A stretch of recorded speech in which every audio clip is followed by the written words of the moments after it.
1 Samuel. 1 Samuel chapter 1. Now there was a certain man of Ramathaim Zophim of Mount Ephraim, and his name was Elkanah, the son of Jeroham, the son of Elihu, the son of Tohu, the son of Zuph, an Ephrathite. And he had 2 wives. The name of the one was Hannah, and the name of the other Peninnah. And Peninnah had children, but Hannah had no children. And this man went up out of his city yearly to worship and to sacrifice unto the Lord of hosts in Shiloh. And the 2 sons of Eli, Hophni and Phinehas, the priests of the Lord, were there. And when the time was that Elkanah offered, he gave to Peninnah his wife, and to all her sons and her daughters, portions. But unto Hannah he gave a worthy portion, for he loved Hannah, but the Lord had shut up her womb. And her adversary also provoked her sore, for to make her fret, because the Lord had shut up her womb. And as he did so year by year, when she went up to the house of the Lord, so she provoked her. Therefore she wept, and did not eat. Then said Elkanah her husband to her, Hannah, why weepest thou? And why eatest thou not? And why is thy heart grieved? Am not I better to thee than 10 sons? So Hannah rose up after they had eaten in Shiloh, and after they had drunk. Now Eli the priest sat upon a seat by a post of the temple of the Lord. And she was in bitterness of soul, and prayed unto the Lord, and wept sore. And she vowed a vow, and said, O Lord of hosts, if thou wilt indeed look on the affliction of thine handmaid, and remember me, and not forget thine handmaid, but wilt give unto thine handmaid a man-child, then I will give him unto the Lord all the days of his life, and there shall no razor come upon his head. And it came to pass, as she continued praying before the Lord, that Eli marked her mouth. Now Hannah, she spake in her heart. Only her lips moved, but her voice was not heard. Therefore Eli thought she had been drunken. And Eli said unto her, How long wilt thou be drunken? Put away thy wine from thee. And Hannah answered and said, No, my Lord, I am a woman of a sorrowful spirit. I have drunk neither wine nor strong drink, but have poured out my soul before the Lord. Count not thine handmaid for a daughter of Belial, for out of the abundance of my complaint and grief have I spoken hitherto. Then Eli answered and said, Go in peace, and the God of Israel grant thee thy petition that thou hast asked of him. And she said, Let thine handmaid find grace in thy sight. So the woman went her way and did eat, and her countenance was no more sad. And they rose up in the morning early and worshipped before the Lord, and returned and came to their house to Ramah. And Elkanah knew Hannah his wife, and the Lord remembered her. Wherefore it came to pass, when the time was come about after Hannah had conceived, that she bare a son, and called his name Samuel, saying, Because I have asked him of the Lord. And the man Elkanah and all his house went up to offer unto the Lord the yearly sacrifice and his vow. But Hannah went not up, for she said unto her husband, I will not go up until the child be weaned, and then I will bring him, that he may appear before the Lord, and there abide forever. And Elkanah her husband said unto her, Do what seemeth thee good. Tarry until thou have weaned him. Only the Lord established his word. So the woman abode and gave her son suck until she weaned him. And when she had weaned him, she took him up with her, with 3 bullocks, and 1 ephah of flour, and a bottle of wine, and brought him unto the house of the Lord in Shiloh, and the child was young. And they slew a bullock, and brought the child to Eli. And she said, O my Lord, as thy soul liveth, my Lord, I am the woman that stood by thee here praying unto the Lord. For this child I prayed, and the Lord hath given me my petition which I asked of him. Therefore also I have lent him to the Lord. As long as he liveth, he shall be lent to the Lord. And he worshipped the Lord there. 1 Samuel chapter 2. And Hannah prayed and said, My heart rejoiceth in the Lord. Mine horn is exalted in the Lord. My mouth is enlarged over mine enemies, because I rejoice in thy salvation. There is none holy as the Lord, for there is none beside thee. Neither is there any rock like our God. Talk no more so exceeding proudly. Let not arrogancy come out of your mouth, for the Lord is a God of knowledge, and by him actions are weighed. The bows of the mighty men are broken, and they that stumbled are girded with strength. They that were full have hired out themselves for bread, and they that were hungry ceased, so that the barren hath borne 7, and she that hath many children is waxed feeble. The Lord killeth and maketh alive. He bringeth down to the grave and bringeth up. The Lord maketh poor and maketh rich. He bringeth low and lifteth up. He raiseth up the poor out of the dust, and lifteth up the beggar from the dunghill, to set them among princes, and to make them inherit the throne of glory. For the pillars of the earth are the Lord's, and he hath set the world upon them. He will keep the feet of his saints, and the wicked shall be silent in darkness, for by strength shall no man prevail. The adversaries of the Lord shall be broken to pieces. Out of heaven shall he thunder upon them. The Lord shall judge the ends of the earth, and he shall give strength unto his king, and exalt the horn of his anointed. And Elkanah went to Ramah to his house, and the child did minister unto the Lord before Eli the priest. Now the sons of Eli were sons of Belial. They knew not the Lord. And the priest's custom with the people was that when any man offered sacrifice, the priest's servant came while the flesh was in seething, with a flesh hook of 3 teeth in his hand. And he struck it into the pan or kettle or cauldron or pot. All that the flesh hook brought up the priest took for himself. So they did in Shiloh unto all the Israelites that came thither. Also before they burnt the fat, the priest's servant came and said to the man that sacrificed, Give flesh to roast for the priest, for he will not have sodden flesh of thee, but raw. And if any man said unto him, Let them not fail to burn the fat presently, and then take as much as thy soul desireth. Then he would answer him, Nay, but thou shalt give it me now, and if not, I will take it by force. Wherefore the sin of the young men was very great before the Lord, for men abhorred the offering of the Lord. But Samuel ministered before the Lord, being a child girded with a linen ephod. Moreover, his mother made him a little coat, and brought it to him from year to year when she came up with her husband to offer the yearly sacrifice. And Eli blessed Elkanah and his wife, and said, The Lord give thee seed of this woman for the loan which is lent to the Lord. And they went unto their own home. And the Lord visited Hannah so that she conceived, and bare 3 sons and 2 daughters. And the child Samuel grew before the Lord. Now Eli was very old, and heard all that his sons did unto all Israel, and how they lay with the women that assembled at the door of the tabernacle of the congregation. And he said unto them, Why do ye such things? For I hear of your evil dealings by all this people. Nay, my sons, for it is no good report that I hear. Ye make the Lord's people to transgress. If one man sin against another, the judge shall judge him. But if a man sin against the Lord, who shall entreat for him? Notwithstanding they hearkened not unto the voice of their father, because the Lord would slay them. And the child Samuel grew on, and was in favor both with the Lord and also with men.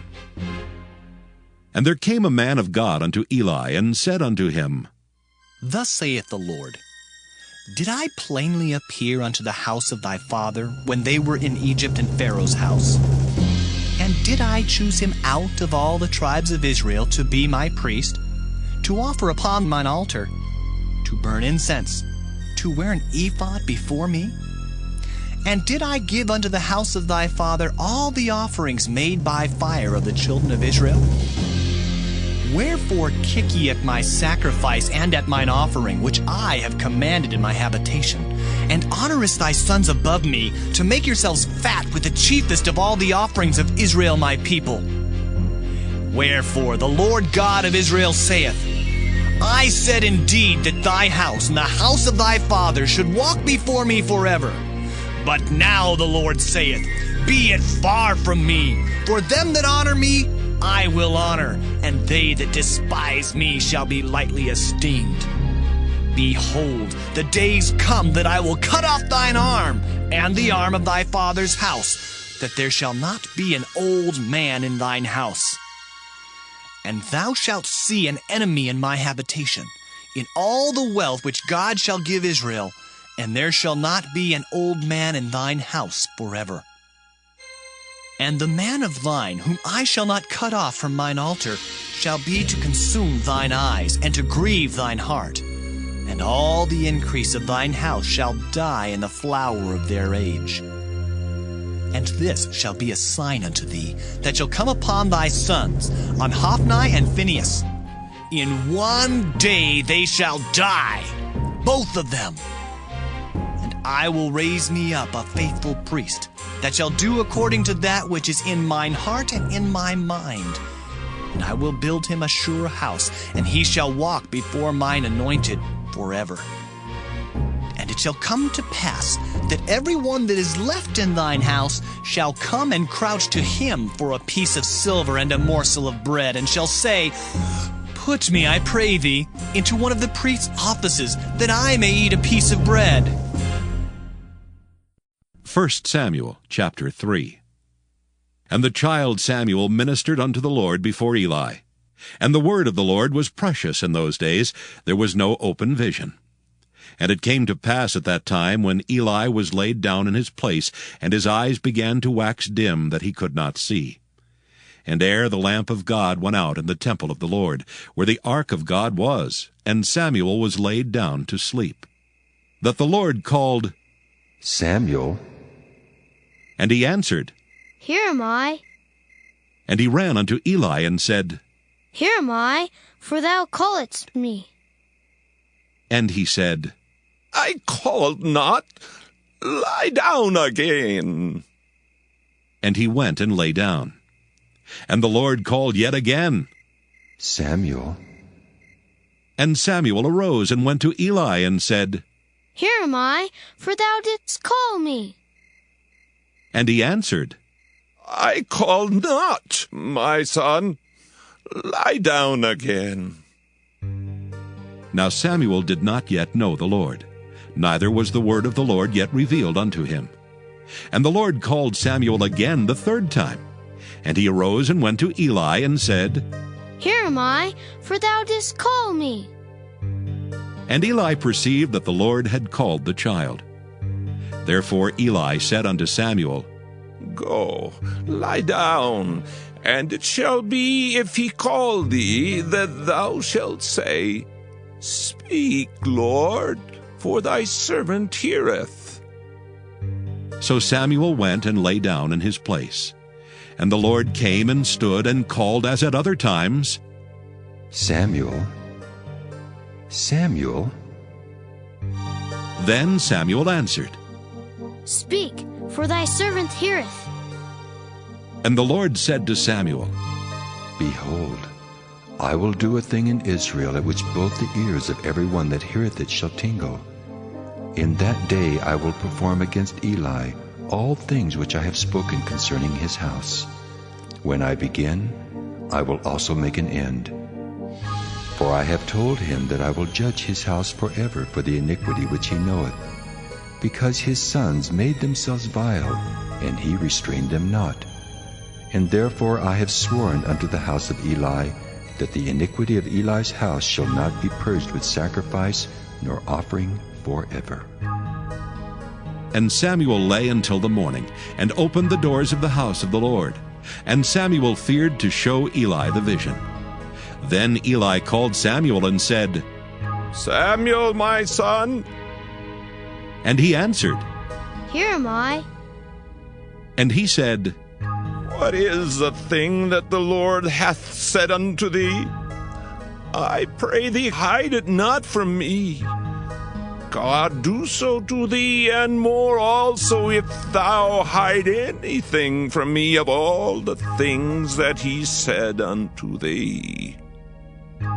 And Samuel told him every whit, and hid nothing from him. And he said, It is the Lord.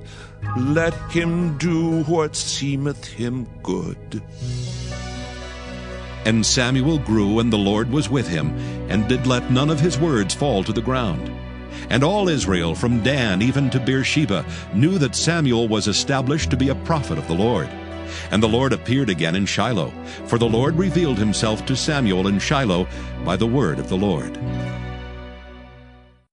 1 Samuel chapter 4. And the word of Samuel came to all Israel. Now Israel went out against the Philistines to battle, and pitched beside Ebenezer. And the Philistines pitched in Aphek. And the Philistines put themselves in array against Israel. And when they joined battle, Israel was smitten before the Philistines, and they slew of the army in the field about 4,000 men. And when the people were come into the camp, the elders of Israel said, Wherefore hath the Lord smitten us today before the Philistines? Let us fetch the ark of the covenant of the Lord out of Shiloh unto us, that when it cometh among us, it may save us out of the hand of our enemies. So the people sent to Shiloh, that they might bring from thence the ark of the covenant of the Lord of hosts, which dwelleth between the cherubims. And the two sons of Eli, Hophni and Phinehas, were there with the ark of the covenant of God. And when the ark of the covenant of the Lord came into the camp, all Israel shouted with a great shout, so that the earth rang again. And when the Philistines heard the noise of the shout, they said, What meaneth the noise of this great shout in the camp of the Hebrews? And they understood that the ark of the Lord was come into the camp. And the Philistines were afraid, for they said, God is come into the camp. And they said, Woe unto us, for there hath not been such a thing heretofore. Woe unto us! Who shall deliver us out of the hand of these mighty gods? These are the gods that smote the Egyptians with all the plagues in the wilderness. Be strong and quit yourselves like men, O ye Philistines, that ye be not servants unto the Hebrews, as they have been to you. Quit yourselves like men and fight! And the Philistines fought, and Israel was smitten, and they fled every man into his tent. And there was a very great slaughter, for there fell of Israel 30,000 footmen. And the ark of God was taken, and the two sons of Eli, Hophni and Phinehas, were slain. And there ran a man of Benjamin out of the army, and came to Shiloh the same day with his clothes rent, and with earth upon his head. And when he came, lo, Eli sat upon a seat by the wayside watching. For his heart trembled for the ark of God. And when the man came into the city and told it, all the city cried out. And when Eli heard the noise of the crying, he said, What meaneth the noise of this tumult? And the man came in hastily and told Eli. Now Eli was 98 years old, and his eyes were dim that he could not see. And the man said unto Eli, I am he that came out of the army, and I fled today out of the army. And he said, What is there done, my son? And the messenger answered and said, Israel is fled before the Philistines, and there hath been also a great slaughter among the people. And thy two sons also, Hophni and Phinehas, are dead, and the ark of God is taken. And it came to pass, when he made mention of the ark of God, that he fell from off the seat backward by the side of the gate, and his neck brake, and he died. For he was an old man and heavy, and he had judged Israel 40 years. And his daughter-in-law, Phinehas' wife, was with child near to be delivered. And when she heard the tidings that the ark of God was taken, and that her father-in-law and her husband were dead, she bowed herself and travailed, for her pains came upon her. And about the time of her death, the women that stood by her said unto her, Fear not, for thou hast borne a son. But she answered not, neither did she regard it. And she named the child Ichabod, saying, The glory is departed from Israel. because the ark of God was taken, and because of her father-in-law and her husband. And she said, The glory is departed from Israel, for the ark of God is taken. 1 Samuel chapter 5. And the Philistines took the ark of God, and brought it from Ebenezer unto Ashdod. When the Philistines took the ark of God, they brought it into the house of Dagon, and set it by Dagon. And when they of Ashdod arose early on the morrow, behold, Dagon was fallen upon his face to the earth before the ark of the Lord. And they took Dagon, and set him in his place again. And when they arose early on the morrow morning, behold, Dagon was fallen upon his face to the ground before the ark of the Lord. And the head of Dagon and both the palms of his hands were cut off upon the threshold. Only the stump of Dagon was left to him. Therefore neither the priests of Dagon, nor any that come into Dagon's house, tread on the threshold of Dagon in Ashdod unto this day. But the hand of the Lord was heavy upon them of Ashdod, and he destroyed them, and smote them with emerods, even Ashdod and the coasts thereof. And when the men of Ashdod saw that it was so, they said, The ark of the God of Israel shall not abide with us, for his hand is sore upon us, and upon Dagon our God. They sent therefore and gathered all the lords of the Philistines unto them, and said, What shall we do with the ark of the God of Israel? And they answered, Let the ark of the God of Israel be carried about unto Gath. And they carried the ark of the God of Israel about thither. And it was so that after they had carried it about, the hand of the Lord was against the city with a very great destruction. And he smote the men of the city, both small and great, and they had emerods in their secret parts. Therefore they sent the ark of God to Ekron. And it came to pass, as the ark of God came to Ekron, that the Ekronites cried out, saying, They have brought about the ark of the God of Israel to us, to slay us and our people. So they sent and gathered together all the lords of the Philistines, and said, Send away the ark of the God of Israel, and let it go again to his own place, that it slay us not and our people. For there was a deadly destruction throughout all the city. The hand of God was very heavy there. And the men that died not were smitten with the emerods, and the cry of the city went up to heaven. 1 Samuel chapter 6. And the ark of the Lord was in the country of the Philistines 7 months. And the Philistines called for the priests and the diviners, saying, What shall we do to the ark of the Lord? Tell us wherewith we shall send it to his place. And they said, If ye send away the ark of the God of Israel, send it not empty, but in any wise return him a trespass offering. Then ye shall be healed, and it shall be known to you why his hand is not removed from you. Then said they, What shall be the trespass offering which we shall return to him? They answered, 5 golden emerods, and 5 golden mice, according to the number of the lords of the Philistines. For 1 plague was on you all, and on your lords. Wherefore ye shall make images of your emerods, and images of your mice, that mar the land, and ye shall give glory unto the God of Israel.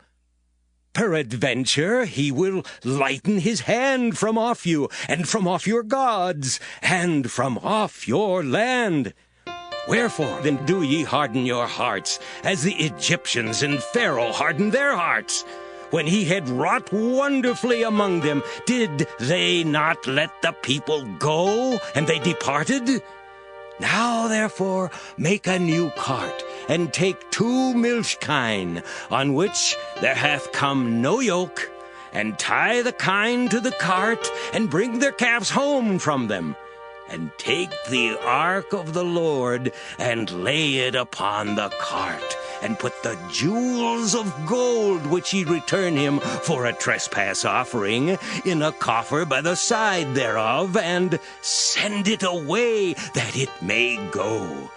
And see if it goeth up by the way of his own coast to Bethshemesh. then he hath done us this great evil. But if not, then we shall know that it is not his hand that smote us. It was a chance that happened to us. And the men did so, and took 2 milch kine, and tied them to the cart, and shut up their calves at home. And they laid the ark of the Lord upon the cart, and the coffer with the mice of gold and the images of their emerods. And the kine took the straight way to the way of Bethshemesh, and went along the highway, lowing as they went, and turned not aside to the right hand or to the left. And the lords of the Philistines went after them unto the border of Bethshemesh. And they of Bethshemesh were reaping their wheat harvest in the valley. And they lifted up their eyes, and saw the ark, and rejoiced to see it. And the cart came into the field of Joshua, a Bethshemite, and stood there, where there was a great stone. And they clave the wood of the cart, and offered the kine a burnt offering unto the Lord. And the Levites took down the ark of the Lord, and the coffer that was with it, wherein the jewels of gold were, and put them on the great stone. And the men of Bethshemesh offered burnt offerings and sacrificed sacrifices the same day unto the Lord. And when the 5 lords of the Philistines had seen it, they returned to Ekron the same day. And these are the golden emerods which the Philistines returned for a trespass offering unto the Lord. For Ashdod 1, for Gaza 1, for Askelon 1, for Gath 1, for Ekron 1. And the golden mice, according to the number of all the cities of the Philistines, belonging to the 5 lords, both of fenced cities and of country villages, even unto the great stone of Abel, whereon they set down the ark of the Lord, which stone remaineth unto this day in the field of Joshua the Bethshemite. And he smote the men of Bethshemesh, because they had looked into the ark of the Lord. Even he smote of the people 50,060 men. And the people lamented, because the Lord had smitten many of the people with a great slaughter. And the men of Bethshemesh said, Who is able to stand before this holy Lord God, and to whom shall he go up from us? And they sent messengers to the inhabitants of Kirjath-jearim, saying, The Philistines have brought again the ark of the Lord. Come ye down, and fetch it up to you. 1 Samuel chapter 7.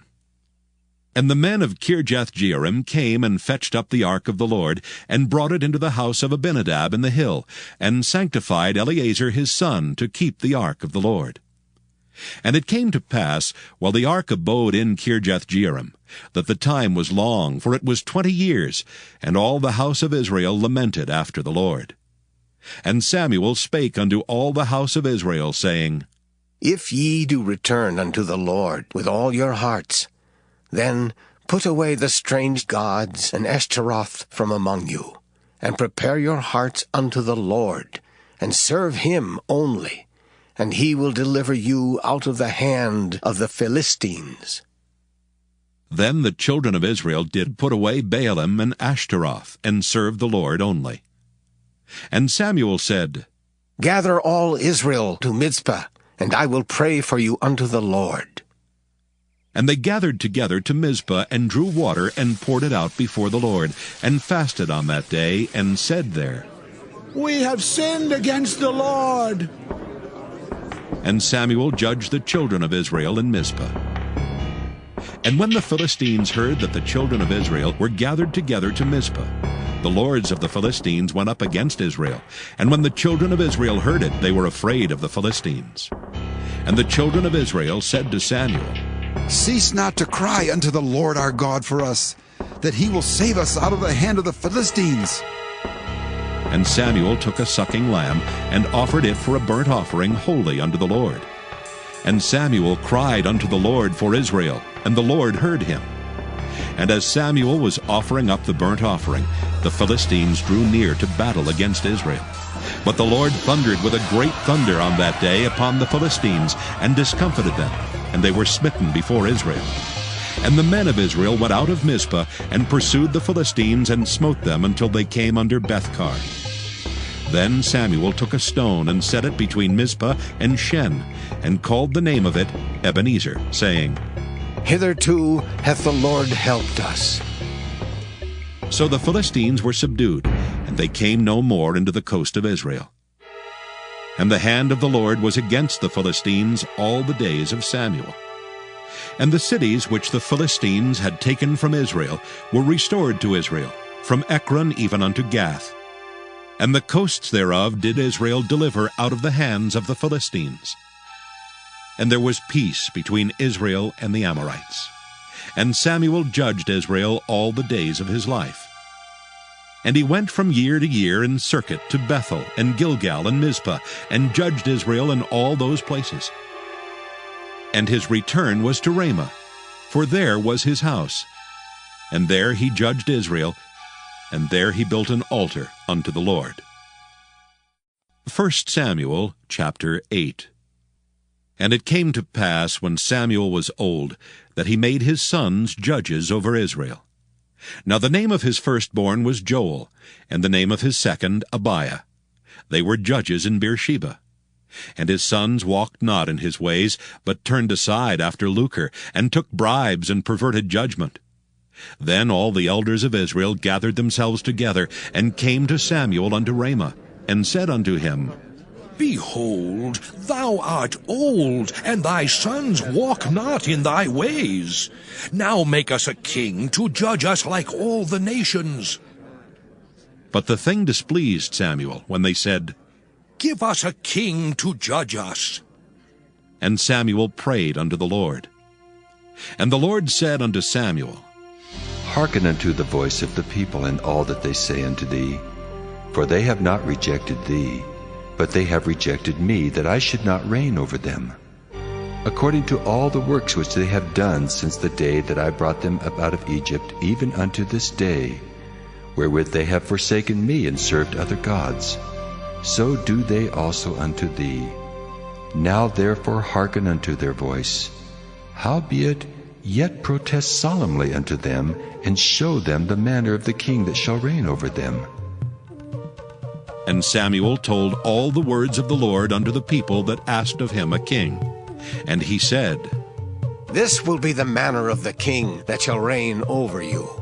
He will take your sons, and appoint them for himself, for his chariots, and to be his horsemen, and some shall run before his chariots.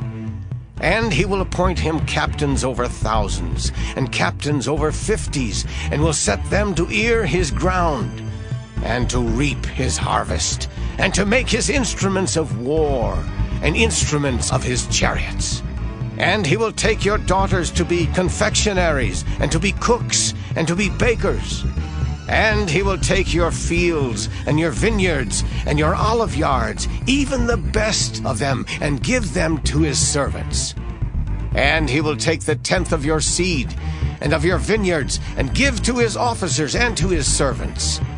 And he will take your men servants, and your maidservants, and your goodliest young men, and your asses, and put them to his work. He will take the 10th of your sheep, and ye shall be his servants.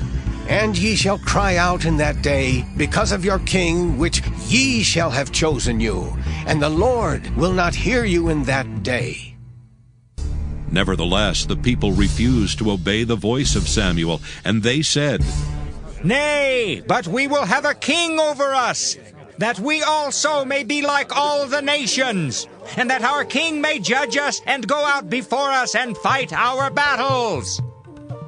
And Samuel heard all the words of the people, and he rehearsed them in the ears of the Lord. And the Lord said to Samuel, Hearken unto their voice, and make them a king. And Samuel said unto the men of Israel, Go ye every man unto his city. 1 Samuel chapter 9. Now there was a man of Benjamin whose name was Kish, the son of Abiel, the son of Zeror, the son of Bechorath, the son of Aphiah, a Benjamite, a mighty man of power. And he had a son whose name was Saul, a choice young man and a goodly. And there was not among the children of Israel a goodlier person than he.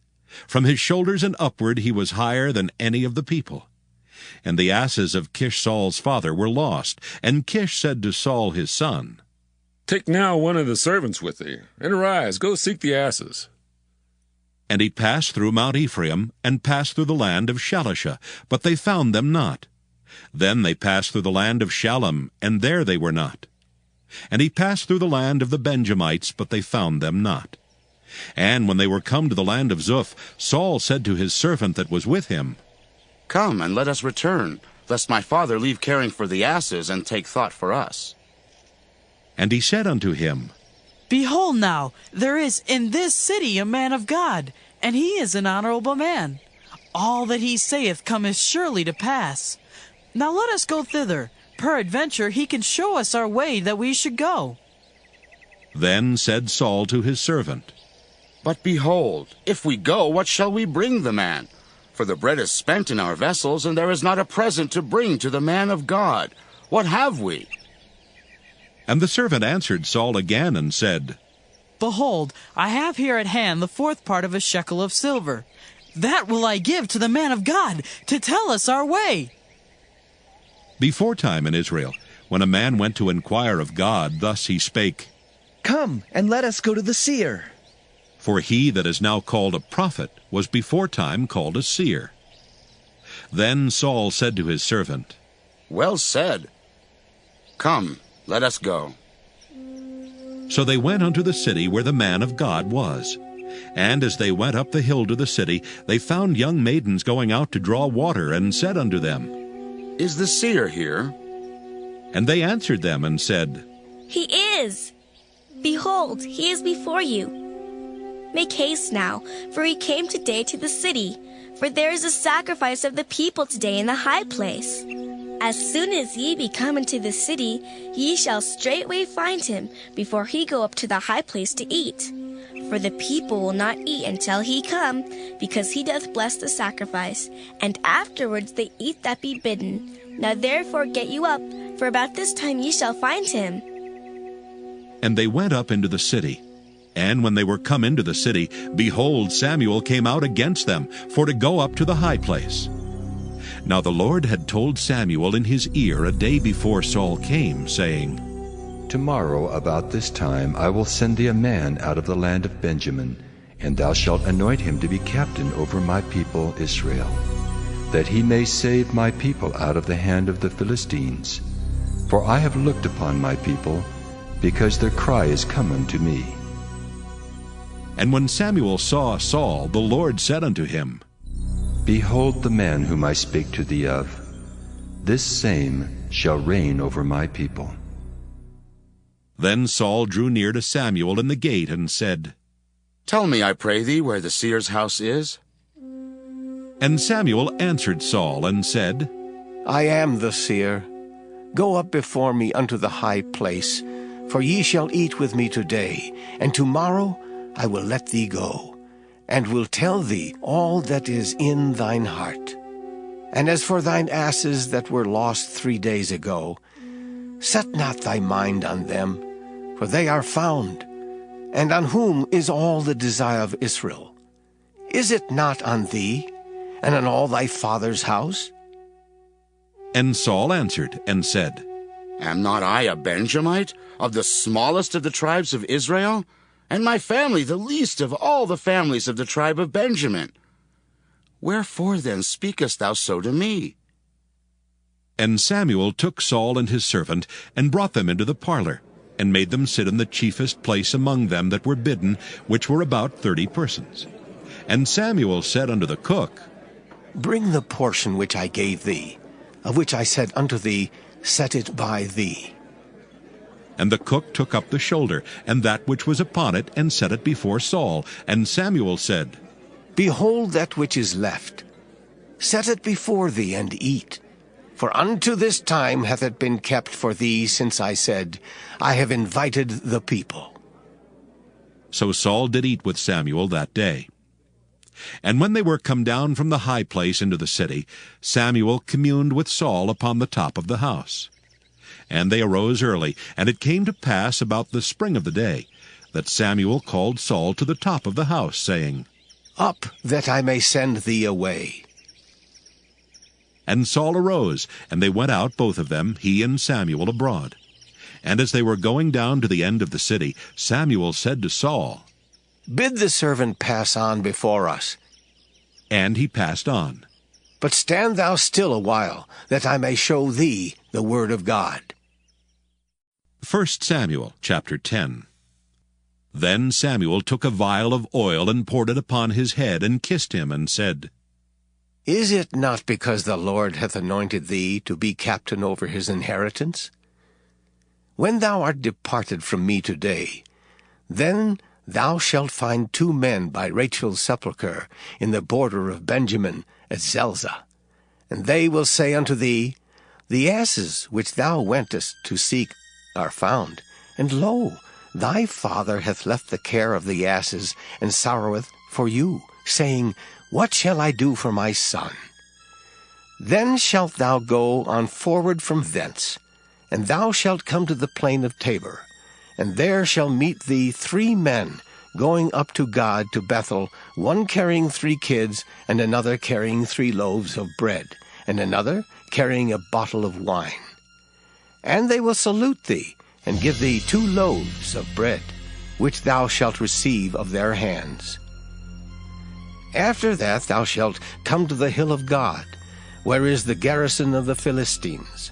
And it shall come to pass, when thou art come thither to the city, that thou shalt meet a company of prophets coming down from the high place with a psaltery and a tabret and a pipe and a harp before them.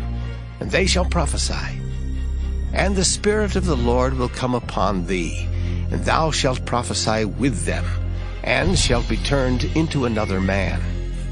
And let it be, when these signs are come unto thee, that thou do as occasion serve thee, for God is with thee. And thou shalt go down before me to Gilgal, and behold, I will come down unto thee, to offer burnt offerings, and to sacrifice sacrifices of peace offerings.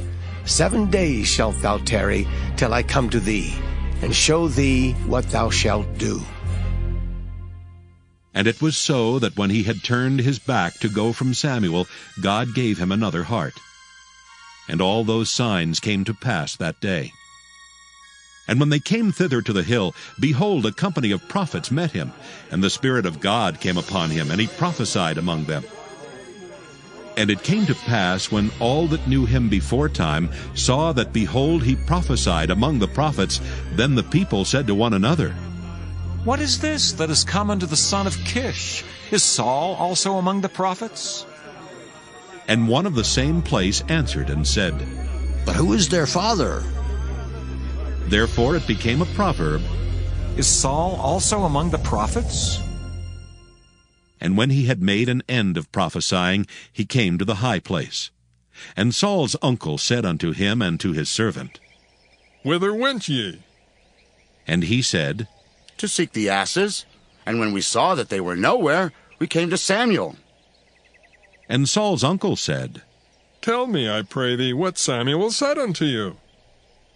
And Saul said unto his uncle, He told us plainly that the asses were found. But of the matter of the kingdom whereof Samuel spake he told him not. And Samuel called the people together unto the Lord to Mizpah, and said unto the children of Israel, Thus saith the Lord God of Israel, I brought up Israel out of Egypt, and delivered you out of the hand of the Egyptians, and out of the hand of all kingdoms, and of them that oppressed you. And ye have this day rejected your God, who himself saved you out of all your adversities and your tribulations, and ye have said unto him, Nay, but set a king over us. Now therefore present yourselves before the Lord by your tribes and by your thousands. And when Samuel had caused all the tribes of Israel to come near, the tribe of Benjamin was taken. When he had caused the tribe of Benjamin to come near by their families, the family of Matri was taken, and Saul the son of Kish was taken. And when they sought him, he could not be found. Therefore they inquired of the Lord further, if the man should yet come thither. And the Lord answered, Behold, he hath hid himself among the stuff. And they ran and fetched him thence. And when he stood among the people, he was higher than any of the people from his shoulders and upward. And Samuel said to all the people, See ye him whom the Lord hath chosen, that there is none like him among all the people. And all the people shouted and said, God save the king! Then Samuel told the people the manner of the kingdom, and wrote it in a book, and laid it up before the Lord. And Samuel sent all the people away, every man to his house. And Saul also went home to Gibeah, and there went with him a band of men whose hearts God had touched. But the children of Belial said, How shall this man save us? And they despised him, and brought him no presents, but he held his peace. 1 Samuel chapter 11. Then Nahash the Ammonite came up, and encamped against Jabesh-Gilead, and all the men of Jabesh said unto Nahash, Make a covenant with us, and we will serve thee. And Nahash the Ammonite answered them, On this condition will I make a covenant with you, that I may thrust out all your right eyes, and lay it for a reproach upon all Israel. And the elders of Jabesh said unto him, Give us 7 days' respite, that we may send messengers unto all the coasts of Israel. And then, if there be no man to save us, we will come out to thee. Then came the messengers to Gibeah of Saul, and told the tidings in the ears of the people. And all the people lifted up their voices and wept. And behold, Saul came after the herd out of the field, and Saul said, What aileth the people that they weep? And they told him the tidings of the men of Jabesh. And the Spirit of God came upon Saul when he heard those tidings, and his anger was kindled greatly. And he took a yoke of oxen and hewed them in pieces, and sent them throughout all the coasts of Israel by the hands of messengers, saying, Whosoever cometh not forth after Saul and after Samuel, so shall it be done unto his oxen. And the fear of the Lord fell on the people, and they came out with one consent. And when he numbered them in Bezek, the children of Israel were 300,000, and the men of Judah 30,000. And they said unto the messengers that came, Thus shall ye say unto the men of Jabesh-Gilead, Tomorrow by that time the sun be hot, ye shall have help. And the messengers came and showed it to the men of Jabesh, and they were glad. Therefore the men of Jabesh said, Tomorrow we will come out unto you, and ye shall do with us all that seemeth good unto you. And it was so on the morrow that Saul put the people in 3 companies. And they came into the midst of the host in the morning watch, and slew the Ammonites until the heat of the day. And it came to pass that they which remained were scattered, so that 2 of them were not left together. And the people said unto Samuel, Who is he that said, Shall Saul reign over us? Bring the men, that we may put them to death. And Saul said, There shall not a man be put to death this day. For today the Lord hath wrought salvation in Israel.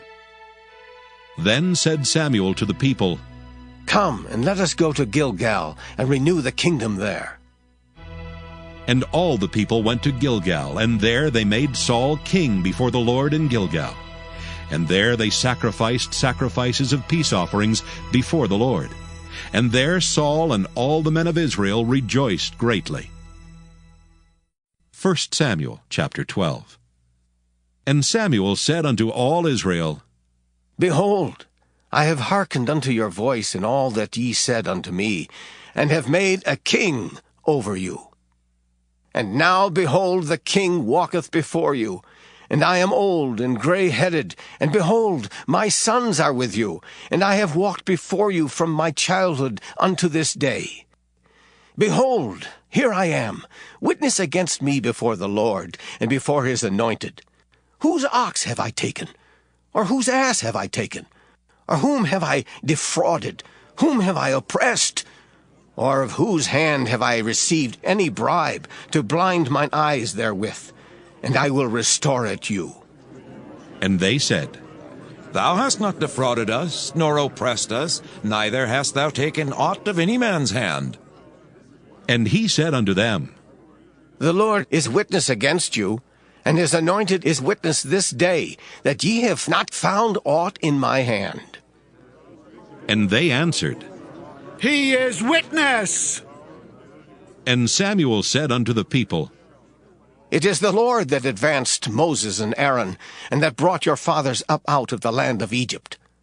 Now therefore stand still, that I may reason with you before the Lord of all the righteous acts of the Lord, which he did to you and to your fathers.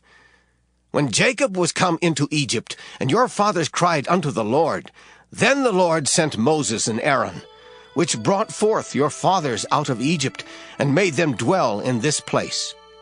And when they forgat the Lord their God, he sold them into the hand of Sisera, captain of the host of Hazor, and into the hand of the Philistines, and into the hand of the king of Moab. And they fought against them.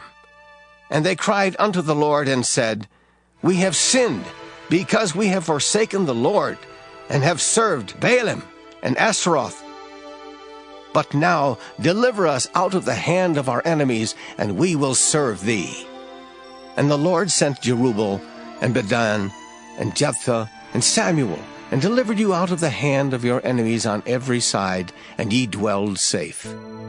And when ye saw that Nahash, the king of the children of Ammon, came against you, ye said unto me, Nay, but a king shall reign over us, when the Lord your God was your king.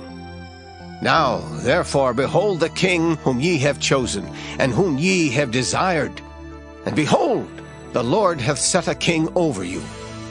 If ye will fear the Lord, and serve him, and obey his voice, and not rebel against the commandment of the Lord, then shall both ye and also the king that reigneth over you continue following the Lord your God. But if ye will not obey the voice of the Lord, but rebel against the commandment of the Lord, then shall the hand of the Lord be against you, as it was against your fathers. Now, therefore, stand and see this great thing, which the Lord will do before your eyes. Is it not wheat harvest today? I will call unto the Lord, and he shall send thunder and rain, that ye may perceive, and see that your wickedness is great, which ye have done in the sight of the Lord, in asking you a king. So Samuel called unto the Lord, and the Lord sent thunder and rain that day, and all the people greatly feared the Lord and Samuel. And all the people said unto Samuel, Pray for thy servants unto the Lord thy God, that we die not. For we have added unto all our sins this evil, to ask us a king. And Samuel said unto the people, Fear not.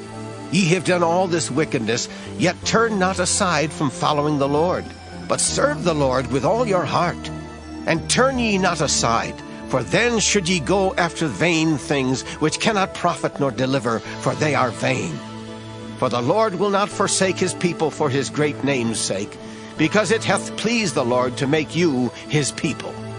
Moreover, as for me, God forbid that I should sin against the Lord in ceasing to pray for you. But I will teach you the good and the right way. Only fear the Lord, and serve him in truth with all your heart. For consider how great things he hath done for you. But if ye shall still do wickedly, ye shall be consumed, both ye and your king. 1 Samuel chapter 13. Saul reigned 1 year.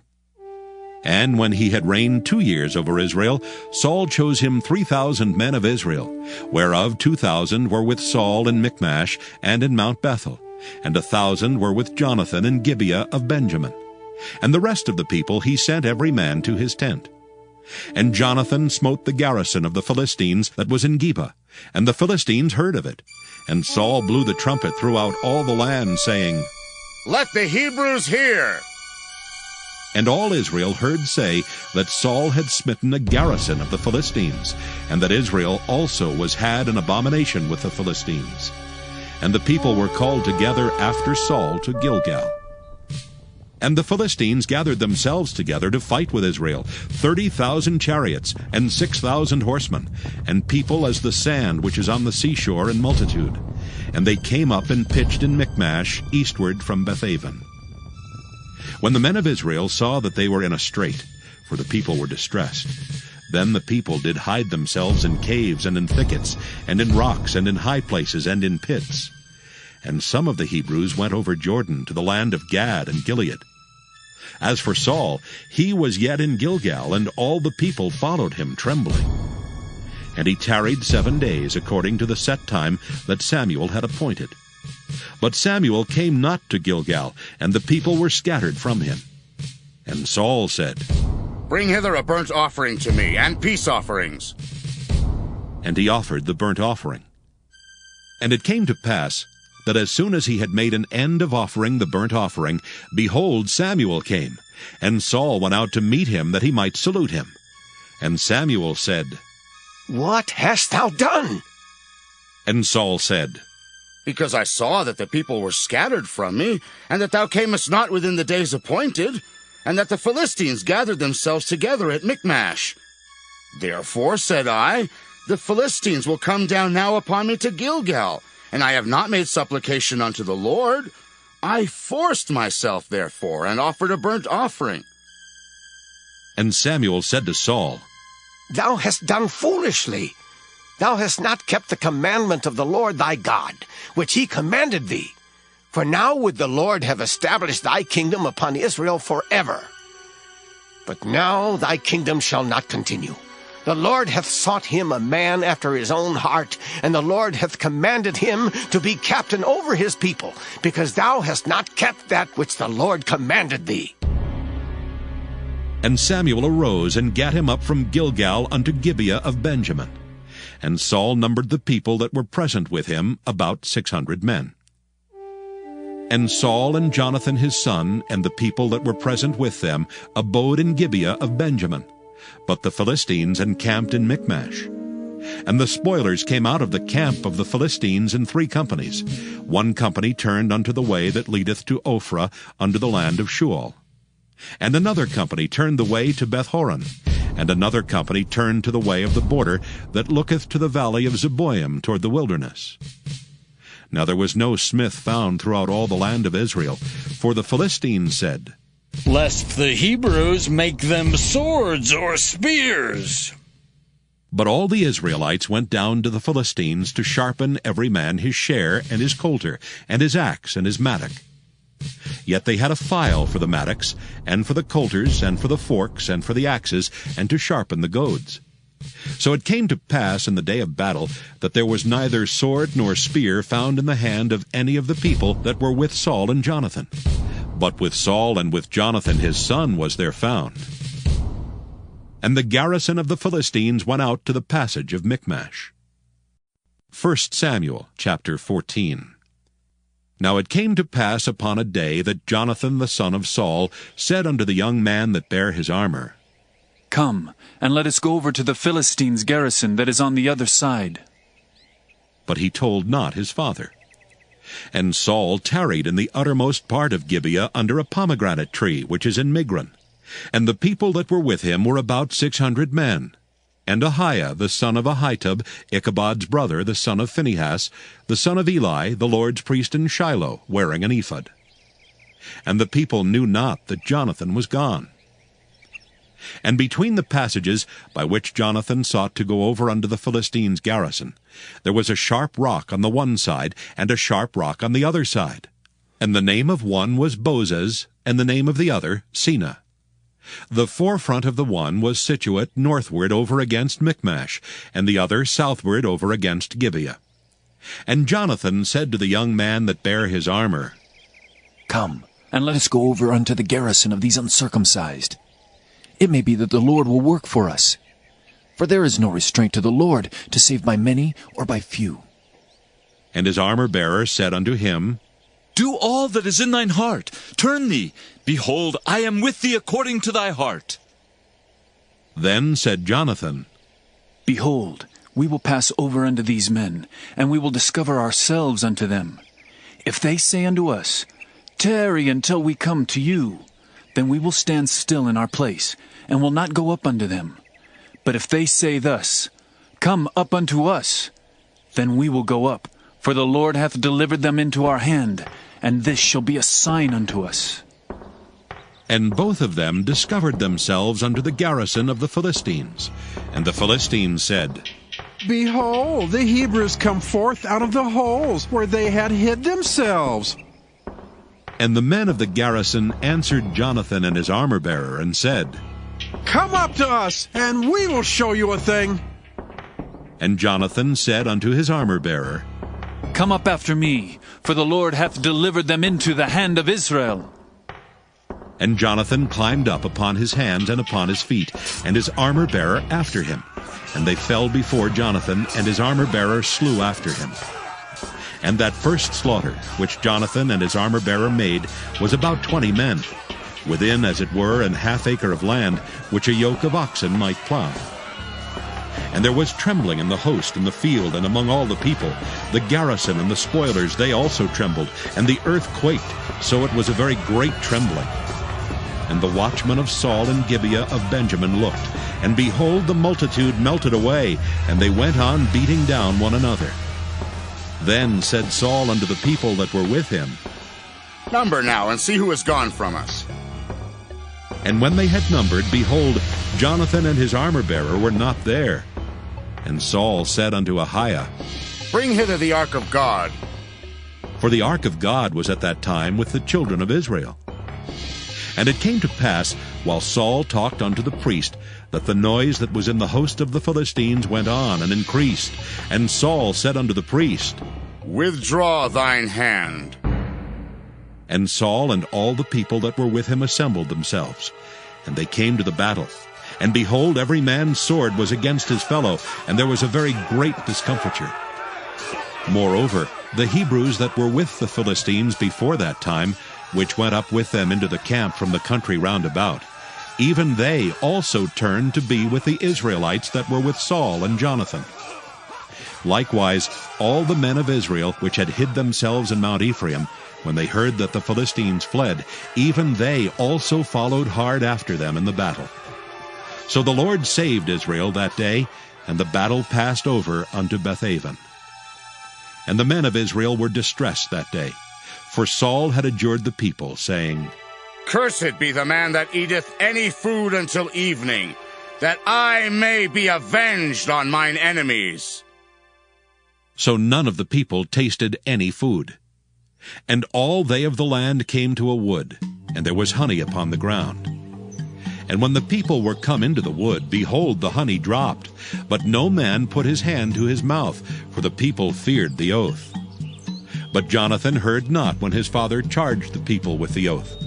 Wherefore he put forth the end of the rod that was in his hand, and dipped it in an honeycomb, and put his hand to his mouth, and his eyes were enlightened. Then answered one of the people, and said, Thy father straitly charged the people with an oath, saying, Cursed be the man that eateth any food this day. And the people were faint. Then said Jonathan, My father hath troubled the land. See, I pray you, how mine eyes have been enlightened, because I tasted a little of this honey. How much more, if haply the people had eaten freely today of the spoil of their enemies which they found? For had there not been now a much greater slaughter among the Philistines?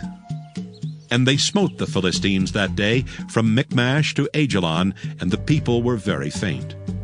And the people flew upon the spoil, and took sheep and oxen and calves, and slew them on the ground, and the people did eat them with the blood. Then they told Saul, saying, Behold, the people sin against the Lord, in that they eat with the blood. And he said, Ye have transgressed. Roll a great stone unto me this day. And Saul said, Disperse yourselves among the people, and say unto them, Bring me hither every man his ox, and every man his sheep, and slay them here, and eat, and sin not against the Lord in eating with the blood. And all the people brought every man his ox with him that night, and slew them there. And Saul built an altar unto the Lord. The same was the first altar that he built unto the Lord. And Saul said, Let us go down after the Philistines by night, and spoil them until the morning light, and let us not leave a man of them. And they said, Do whatsoever seemeth good unto thee.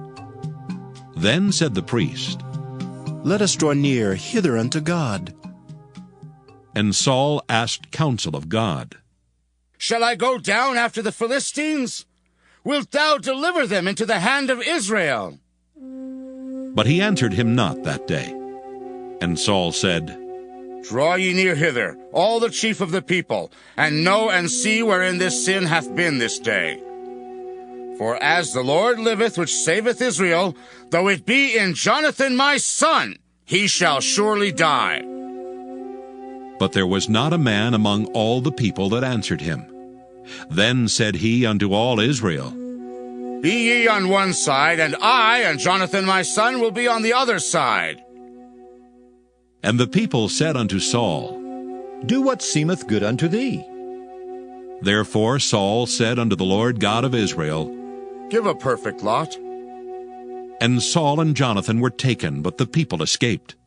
And Saul said, Cast lots between me and Jonathan my son. And Jonathan was taken. Then Saul said to Jonathan, Tell me what thou hast done. And Jonathan told him and said, I did but taste a little honey with the end of the rod that was in mine hand, and lo, I must die. And Saul answered, God do so, and more also, for thou shalt surely die, Jonathan.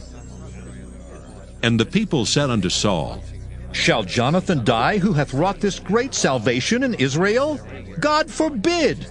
As the Lord liveth, there shall not one hair of his head fall to the ground, for he hath wrought with God this day. So the people rescued Jonathan, that he died not. Then Saul went up from following the Philistines, and the Philistines went to their own place. So Saul took the kingdom over Israel, and fought against all his enemies on every side, against Moab, and against the children of Ammon, and against Edom, and against the kings of Zobah, and against the Philistines. And whithersoever he turned himself, he vexed them. And he gathered an host, and smote the Amalekites, and delivered Israel out of the hands of them that spoiled them. Now the sons of Saul were Jonathan, and Ishuai, and Malchishua. And the names of his 2 daughters were these, the name of the firstborn, Merab, and the name of the younger, Michal.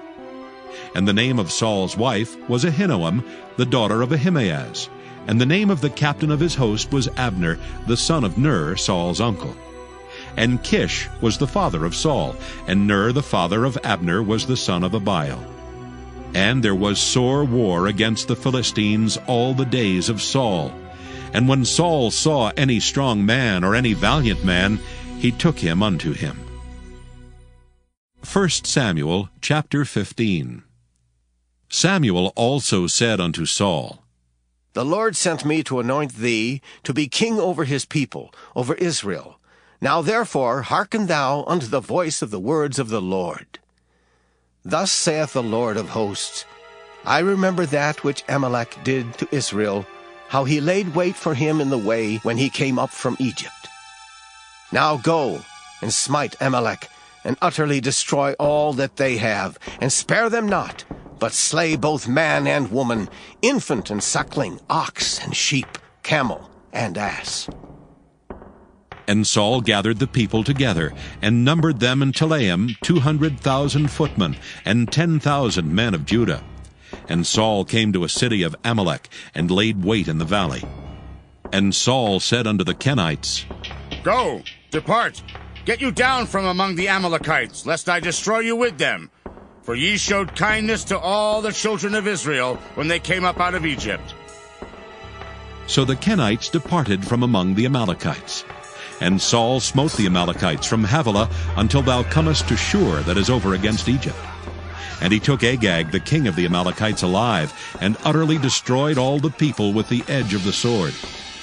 But Saul and the people spared Agag, and the best of the sheep, and of the oxen, and of the fatlings, and the lambs, and all that was good, and would not utterly destroy them. But everything that was vile and refuse, that they destroyed utterly. Then came the word of the Lord unto Samuel, saying, It repenteth me that I have set up Saul to be king, for he is turned back from following me, and hath not performed my commandments. And it grieved Samuel, and he cried unto the Lord all night. And when Samuel rose early to meet Saul in the morning, it was told Samuel, saying, Saul came to Carmel, and behold, he set him up a place, and is gone about, and passed on and gone down to Gilgal. And Samuel came to Saul, and Saul said unto him, Blessed be thou of the Lord. I have performed the commandment of the Lord. And Samuel said, What meaneth then this bleating of the sheep in mine ears, and the lowing of the oxen which I hear? And Saul said, They have brought them from the Amalekites, for the people spared the best of the sheep and of the oxen, to sacrifice unto the Lord thy God, and the rest we have utterly destroyed. Then Samuel said unto Saul, Stay, and I will tell thee what the Lord hath said to me this night. And he said unto him, Say on. And Samuel said, When thou wast little in thine own sight, wast thou not made the head of the tribes of Israel? And the Lord anointed thee king over Israel? And the Lord sent thee on a journey, and said, Go, and utterly destroy the sinners, the Amalekites, and fight against them until they be consumed. Wherefore then didst thou not obey the voice of the Lord, but didst fly upon the spoil, and didst evil in the sight of the Lord?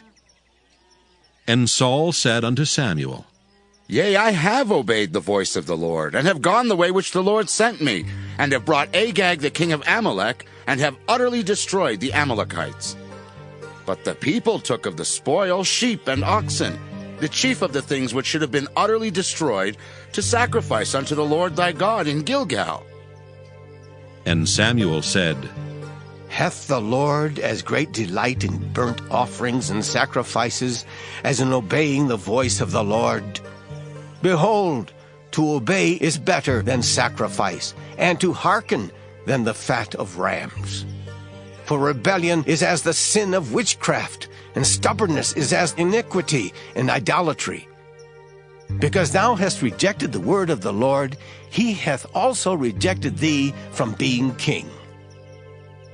And Saul said unto Samuel, I have sinned, for I have transgressed the commandment of the Lord and thy words, because I feared the people and obeyed their voice.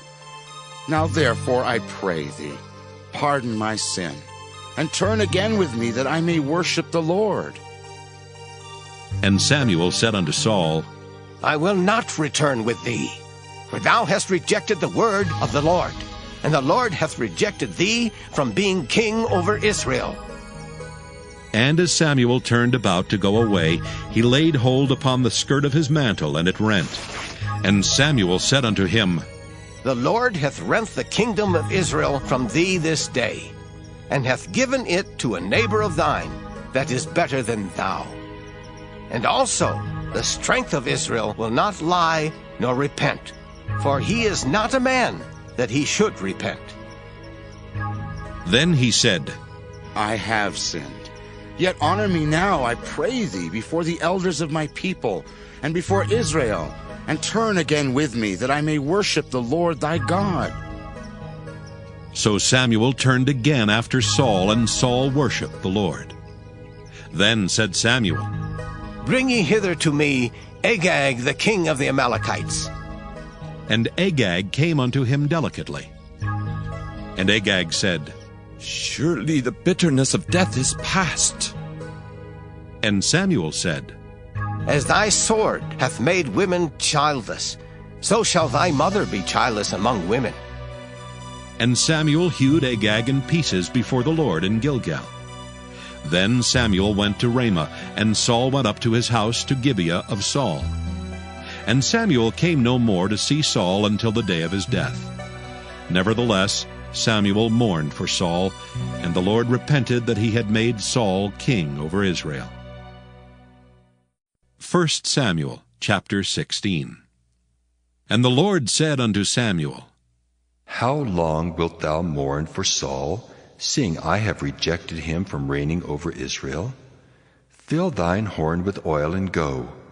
I will send thee to Jesse the Bethlehemite, for I have provided me a king among his sons.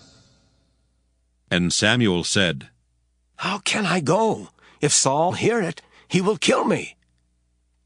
And the Lord said, Take an heifer with thee, and say, I am come to sacrifice to the Lord. And call Jesse to the sacrifice. And I will show thee what thou shalt do. And thou shalt anoint unto me him whom I name unto thee. And Samuel did that which the Lord spake, and came to Bethlehem. And the elders of the town trembled at his coming, and said, Comest thou peaceably? And he said, Peaceably. I am come to sacrifice unto the Lord. Sanctify yourselves, and come with me to the sacrifice. And he sanctified Jesse and his sons, and called them to the sacrifice. And it came to pass, when they were come, that he looked on Eliab, and said, Surely the Lord's anointed is before him. But the Lord said unto Samuel, Look not on his countenance, or on the height of his stature, because I have refused him. For the Lord seeth not as man seeth. For man looketh on the outward appearance, but the Lord looketh on the heart. Then Jesse called Abinadab, and made him pass before Samuel, and he said, Neither hath the Lord chosen this. Then Jesse made Shammah to pass by, and he said, Neither hath the Lord chosen this. Again Jesse made 7 of his sons to pass before Samuel. And Samuel said unto Jesse, The Lord hath not chosen these. And Samuel said unto Jesse, Are here all thy children? And he said, There remaineth yet the youngest, and behold, he keepeth the sheep. And Samuel said unto Jesse, Send and fetch him, for we will not sit down till he come hither. And he sent and brought him in. Now he was ruddy, and withal of a beautiful countenance, and goodly to look to. And the Lord said, Arise, anoint him, for this is he. Then Samuel took the horn of oil, and anointed him in the midst of his brethren. And the Spirit of the Lord came upon David from that day forward. So Samuel rose up and went to Ramah. But the Spirit of the Lord departed from Saul, and an evil spirit from the Lord troubled him. And Saul's servants said unto him, Behold now, an evil spirit from God troubleth thee. Let our Lord now command thy servants which are before thee to seek out a man who is a cunning player on an harp. And it shall come to pass, when the evil spirit from God is upon thee, that he shall play with his hand, and thou shalt be well. And Saul said unto his servants, Provide me now a man that can play well, and bring him to me. Then answered one of the servants, and said, Behold, I have seen a son of Jesse the Bethlehemite, that is cunning in playing, and a mighty valiant man, and a man of war, and prudent in matters, and a comely person. And the Lord is with him. Wherefore Saul sent messengers unto Jesse, and said, Send me David thy son, which is with the sheep. And Jesse took an ass laden with bread and a bottle of wine, and a kid, and sent them by David his son unto Saul. And David came to Saul, and stood before him. And he loved him greatly, and he became his armor-bearer. And Saul sent to Jesse, saying, Let David, I pray thee, stand before me, for he hath found favor in my sight. And it came to pass, when the evil spirit from God was upon Saul, that David took an harp and played with his hand. So Saul was refreshed and was well, and the evil spirit departed from him. 1 Samuel chapter 17. Now the Philistines gathered together their armies to battle, and were gathered together at Shochoh, which belongeth to Judah, and pitched between Shochoh and Azekah in Ephas Dammim. And Saul and the men of Israel were gathered together, and pitched by the valley of Elah, and set the battle in array against the Philistines.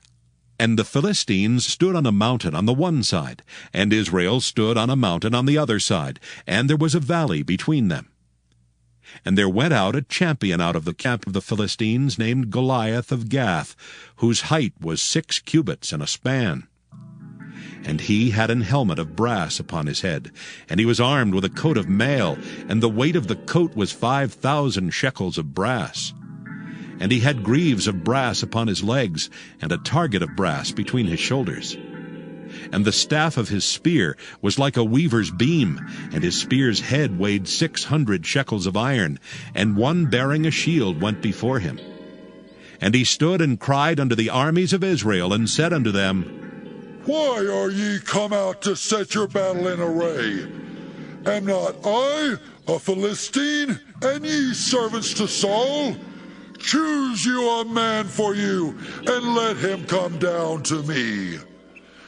If he be able to fight with me and to kill me, then will we be your servants. But if I prevail against him and kill him, then shall ye be our servants and serve us. And the Philistines said, I defy the armies of Israel this day. Give me a man, that we may fight together. When Saul and all Israel heard those words of the Philistine, they were dismayed and greatly afraid. Now David was the son of that Ephrathite of Bethlehem, Judah, whose name was Jesse, and he had 8 sons. And the man went among men for an old man in the days of Saul. And the 3 eldest sons of Jesse went and followed Saul to the battle. And the names of his 3 sons that went to the battle were Eliab the firstborn, and next unto him Abinadab, and the 3rd Shammah. And David was the youngest, and the 3 eldest followed Saul. But David went and returned from Saul to feed his father's sheep at Bethlehem. And the Philistine drew near morning and evening, and presented himself 40 days.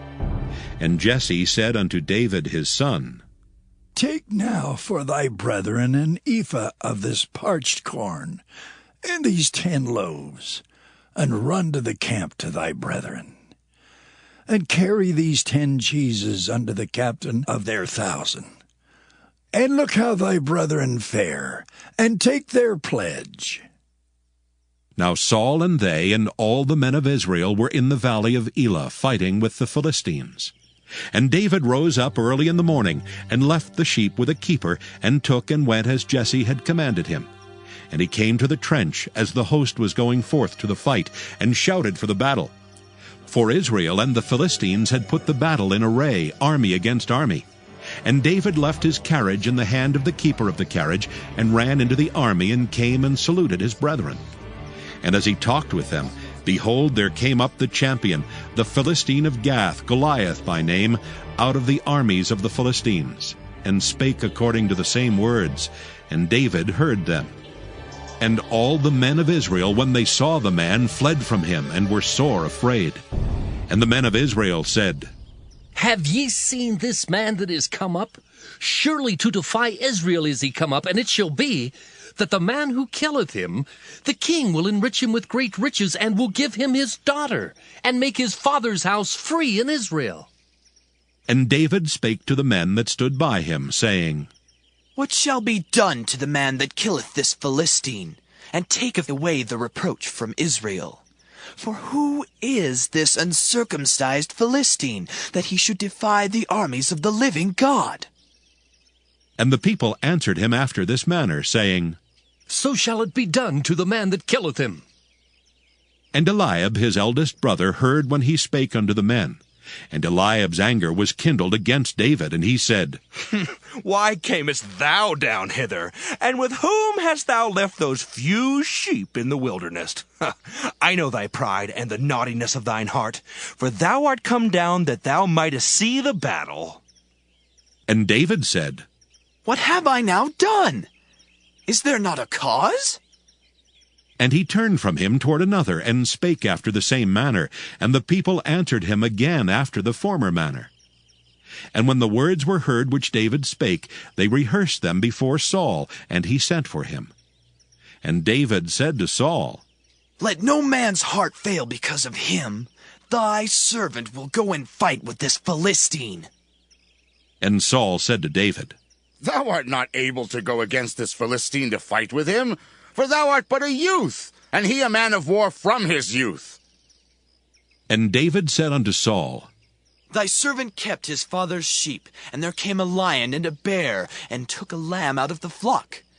And I went out after him, and smote him, and delivered it out of his mouth. And when he arose against me, I caught him by his beard, and smote him, and slew him. Thy servant slew both the lion and the bear, and this uncircumcised Philistine shall be as one of them, seeing he hath defied the armies of the living God.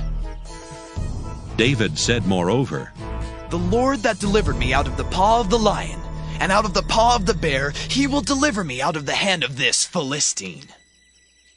And Saul said unto David, Go, and the Lord be with thee. And Saul armed David with his armor, and he put an helmet of brass upon his head. Also he armed him with a coat of mail. And David girded his sword upon his armor, and he essayed to go, for he had not proved it. And David said unto Saul, I cannot go with these, for I have not proved them. And David put them off him. And he took his staff in his hand, and chose him 5 smooth stones out of the brook, and put them in a shepherd's bag which he had, even in a scrip. And his sling was in his hand, and he drew near to the Philistine. And the Philistine came on and drew near unto David, and the man that bare the shield went before him. And when the Philistine looked about and saw David, he disdained him, for he was but a youth, and ruddy, and of a fair countenance. And the Philistine said unto David, Am I a dog, that thou comest to me with staves? And the Philistine cursed David by his gods. And the Philistine said to David, Come to me, and I will give thy flesh unto the fowls of the air, and to the beasts of the field. Then said David to the Philistine, Thou comest to me with a sword, and with a spear, and with a shield. But I come to thee in the name of the Lord of hosts, the God of the armies of Israel, whom thou hast defied. This day will the Lord deliver thee into mine hand, and I will smite thee, and take thine head from thee. And I will give the carcasses of the host of the Philistines this day unto the fowls of the air, and to the wild beasts of the earth, that all the earth may know that there is a God in Israel. And all this assembly shall know that the Lord saveth not with sword and spear, for the battle is the Lord's, and he will give you into our hands. And it came to pass, when the Philistine arose and came and drew nigh to meet David, that David hasted and ran toward the army to meet the Philistine. And David put his hand in his bag, and took thence a stone, and slang it, and smote the Philistine in his forehead, that the stone sunk into his forehead, and he fell upon his face to the earth. So David prevailed over the Philistine with a sling and with a stone, and smote the Philistine, and slew him. But there was no sword in the hand of David. Therefore David ran, and stood upon the Philistine, and took his sword, and drew it out of the sheath thereof, and slew him, and cut off his head therewith. And when the Philistines saw their champion was dead, they fled. And the men of Israel and of Judah arose and shouted, and pursued the Philistines, until thou come to the valley, and to the gates of Ekron. And the wounded of the Philistines fell down by the way to Shaaraim, even unto Gath, and unto Ekron. And the children of Israel returned from chasing after the Philistines, and they spoiled their tents. And David took the head of the Philistine, and brought it to Jerusalem, but he put his armor in his tent. And when Saul saw David go forth against the Philistine, he said unto Abner, the captain of the host, Abner, whose son is this youth? And Abner said, As thy soul liveth, O king, I cannot tell. And the king said, Enquire thou whose son the stripling is. And as David returned from the slaughter of the Philistine, Abner took him and brought him before Saul with the head of the Philistine in his hand. And Saul said to him, Whose son art thou, thou young man? And David answered, I am the son of thy servant Jesse, the Bethlehemite. 1 Samuel, chapter 18. And it came to pass, when he had made an end of speaking unto Saul, that the soul of Jonathan was knit with the soul of David, and Jonathan loved him as his own soul. And Saul took him that day, and would let him go no more home to his father's house. Then Jonathan and David made a covenant, because he loved him as his own soul. And Jonathan stripped himself of the robe that was upon him, and gave it to David, and his garments, even to his sword, and to his bow, and to his girdle. And David went out whithersoever Saul sent him, and behaved himself wisely. And Saul set him over the men of war, and he was accepted in the sight of all the people, and also in the sight of Saul's servants. And it came to pass, as they came when David was returned from the slaughter of the Philistine, that the women came out of all cities of Israel, singing and dancing to meet King Saul, with tabrets, with joy, and with instruments of music. And the women answered one another as they played, and said, Saul has killed his thousands, and David his 10,000s. And Saul was very wroth, and the saying displeased him. And he said, They have ascribed unto David 10,000s, and to me they have ascribed but thousands. And what can he have more but the kingdom? And Saul eyed David from that day and forward. And it came to pass on the morrow that the evil spirit from God came upon Saul, and he prophesied in the midst of the house. And David played with his hand as at other times, and there was a javelin in Saul's hand. And Saul cast the javelin, for he said, I will smite David even to the wall with it. And David avoided out of his presence twice. And Saul was afraid of David, because the Lord was with him, and was departed from Saul. Therefore Saul removed him from him, and made him his captain over 1,000, and he went out and came in before the people. And David behaved himself wisely in all his ways, and the Lord was with him. Wherefore, when Saul saw that he behaved himself very wisely, he was afraid of him. But all Israel and Judah loved David, because he went out and came in before them. And Saul said to David, Behold my elder daughter Merab. Her will I give thee to wife. Only be thou valiant for me, and fight the Lord's battles. For Saul said, Let not mine hand be upon him, but let the hand of the Philistines be upon him. And David said unto Saul, Who am I? And what is my life, or my father's family in Israel, that I should be son-in-law to the king?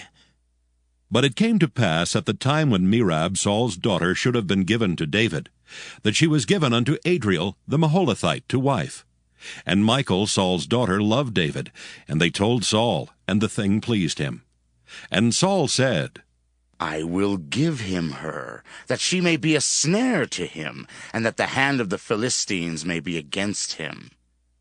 Wherefore Saul said to David, Thou shalt this day be my son-in-law in the one of the twain. And Saul commanded his servants, saying, Commune with David secretly, and say, Behold, the king hath delight in thee, and all his servants love thee. Now therefore be the king's son-in-law. And Saul's servants spake those words in the ears of David. And David said, Seemeth it to you a light thing to be a king's son-in-law, seeing that I am a poor man and lightly esteemed? And the servants of Saul told him, saying, On this manner spake David. And Saul said, Thus shall ye say to David, The king desireth not any dowry, but 100 foreskins of the Philistines, to be avenged of the king's enemies. But Saul thought to make David fall by the hand of the Philistines.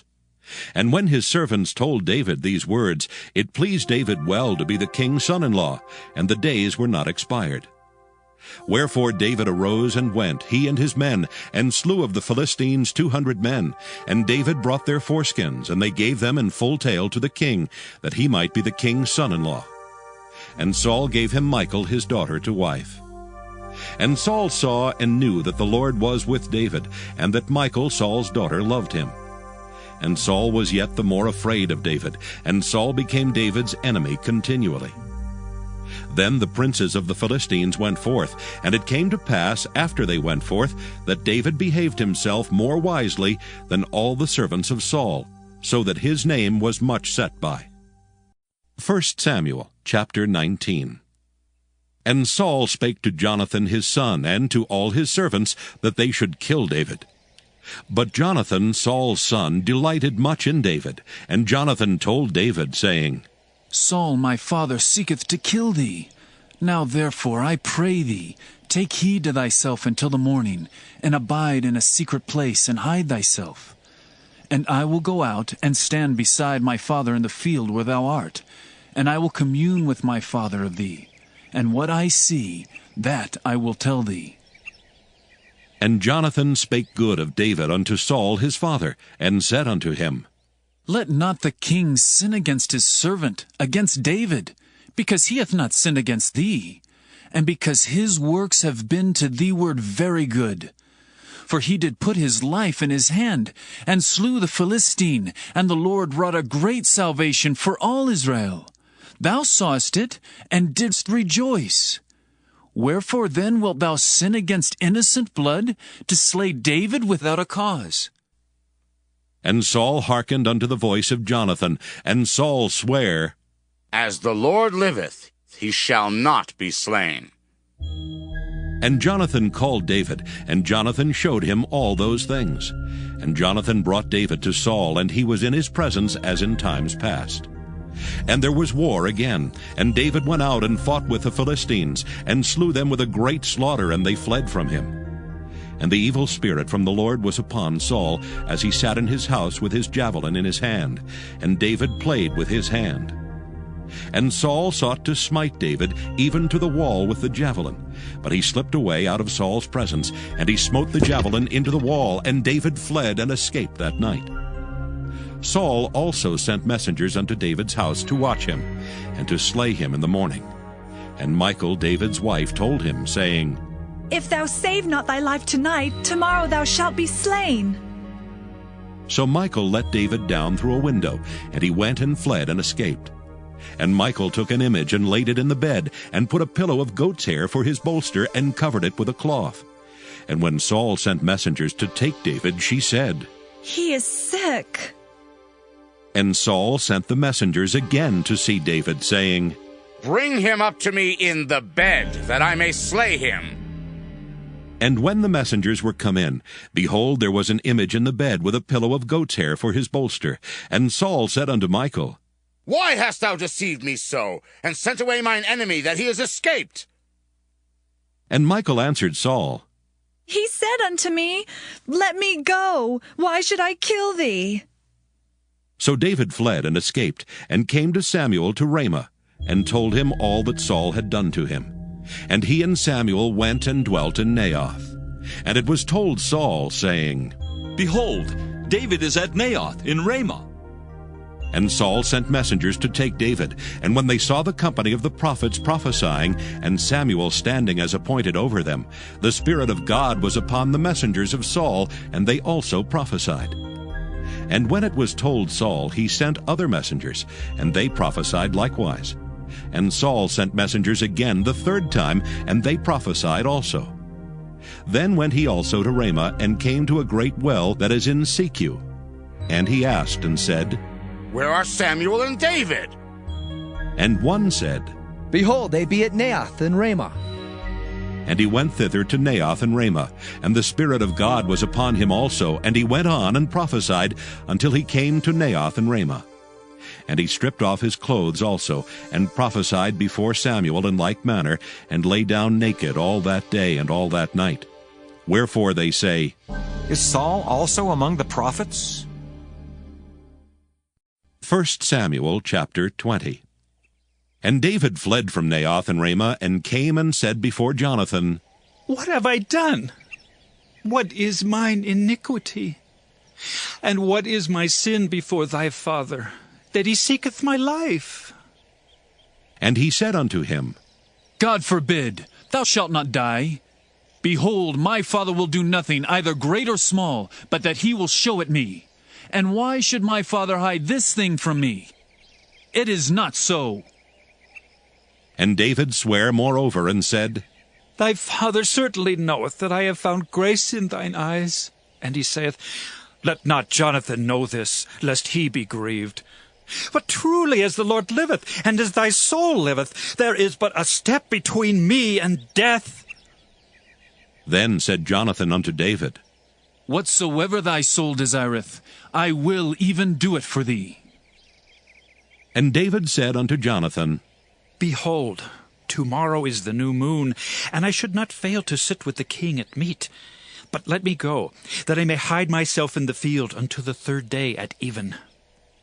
If thy father at all miss me, Then say, David earnestly asked leave of me that he might run to Bethlehem his city, for there is a yearly sacrifice there for all the family.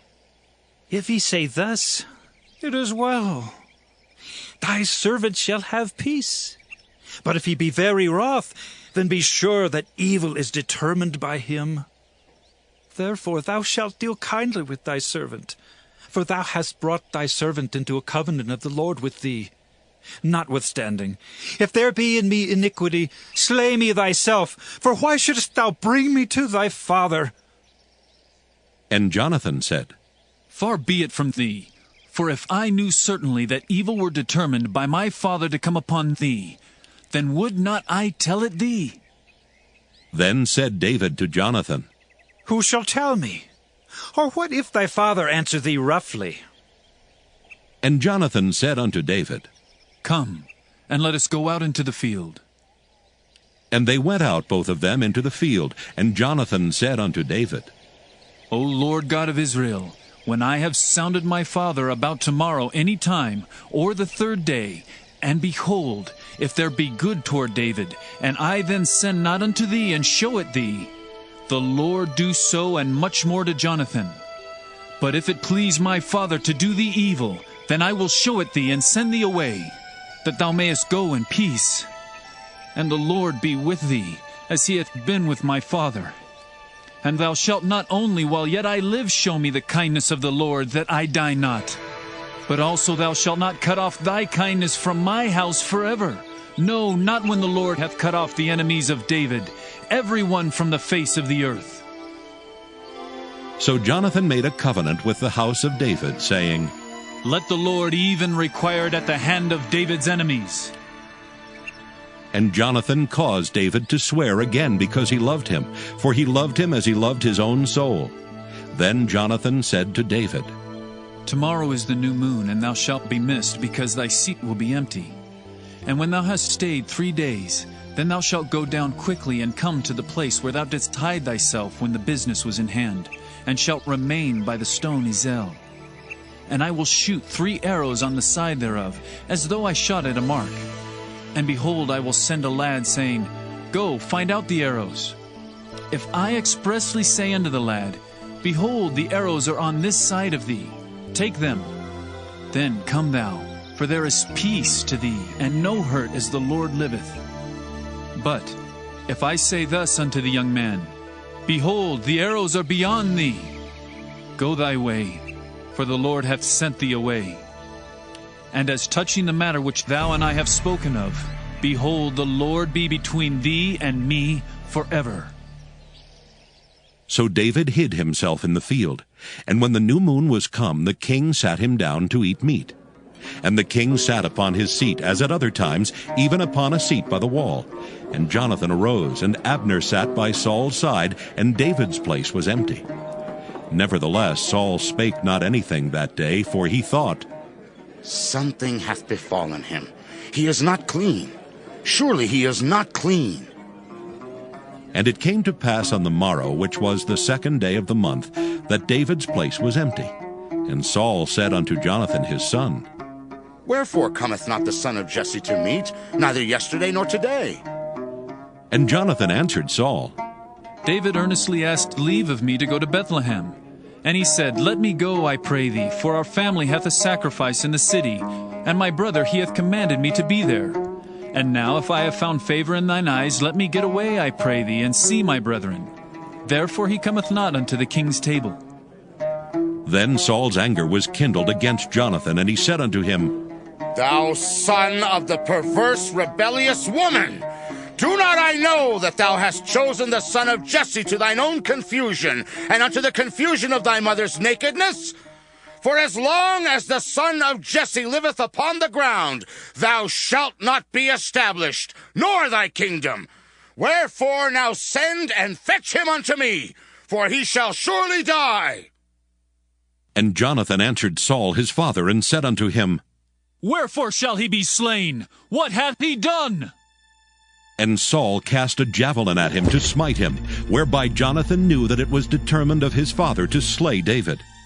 So Jonathan arose from the table in fierce anger, and did eat no meat the 2nd day of the month.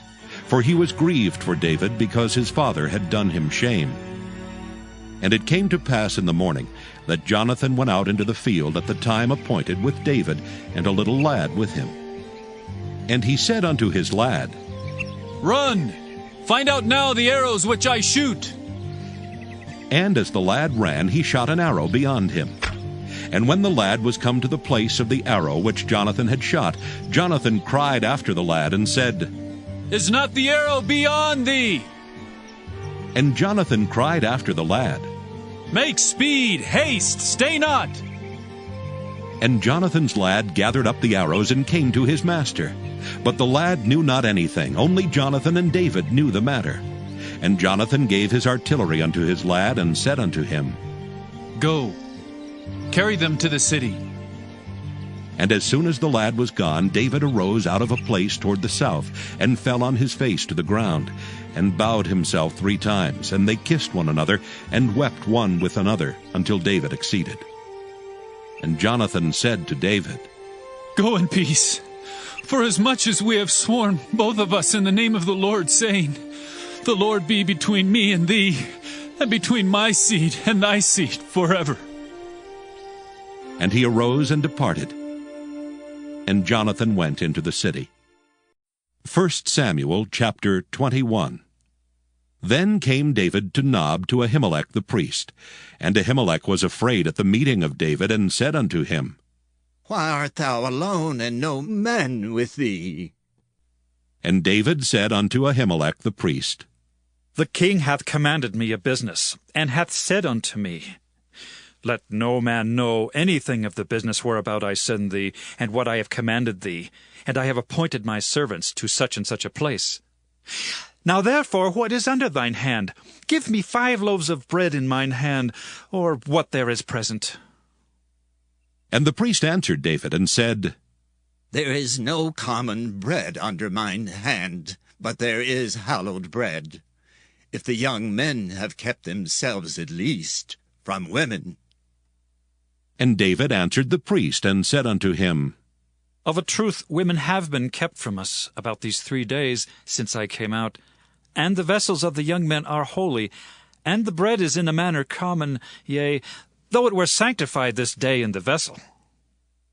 So the priest gave him hallowed bread, for there was no bread there but the show bread that was taken from before the Lord, to put hot bread in the day when it was taken away. Now a certain man of the servants of Saul was there that day, detained before the Lord. And his name was Doeg an Edomite, the chiefest of the herdmen that belonged to Saul. And David said unto Ahimelech, And is there not here under thine hand spear or sword? For I have neither brought my sword nor my weapons with me, because the king's business required haste.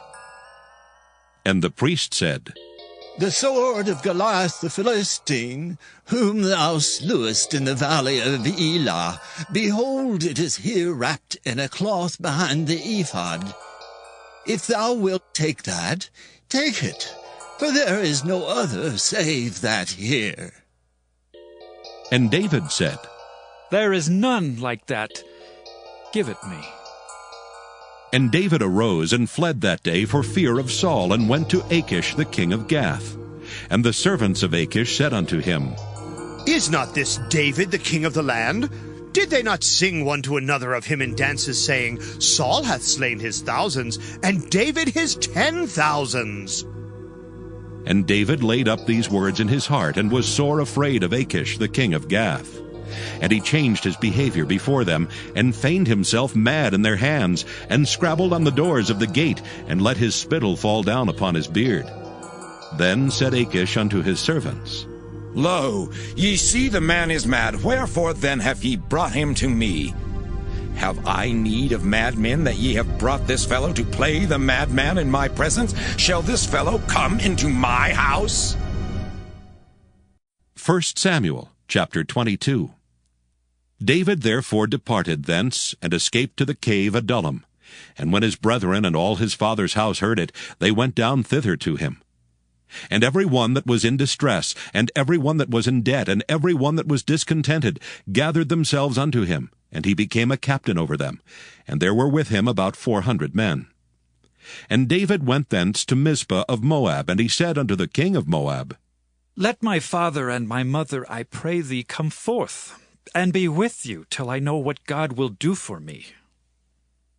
And he brought them before the king of Moab, and they dwelt with him all the while that David was in the hold.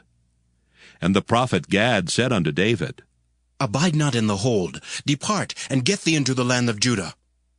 Then David departed, and came into the forest of Hereth. When Saul heard that David was discovered, and the men that were with him, now Saul abode in Gibeah under a tree in Ramah, having his spear in his hand, and all his servants were standing about him. Then Saul said unto his servants that stood about him, Hear now, ye Benjamites. Will the son of Jesse give every one of you fields and vineyards, and make you all captains of thousands and captains of hundreds? That all of you have conspired against me, and there is none that showeth me that my son hath made a league with the son of Jesse, and there is none of you that is sorry for me, or showeth unto me that my son hath stirred up my servant against me, to lie in wait, as at this day?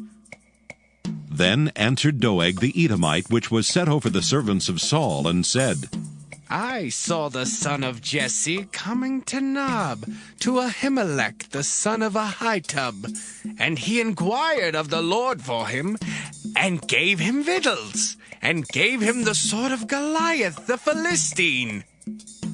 Then the king sent to call Ahimelech the priest, the son of Ahitub, and all his father's house, the priests that were in Nob, and they came all of them to the king. And Saul said, Hear now, thou son of Ahitub. And he answered, Here I am, my lord.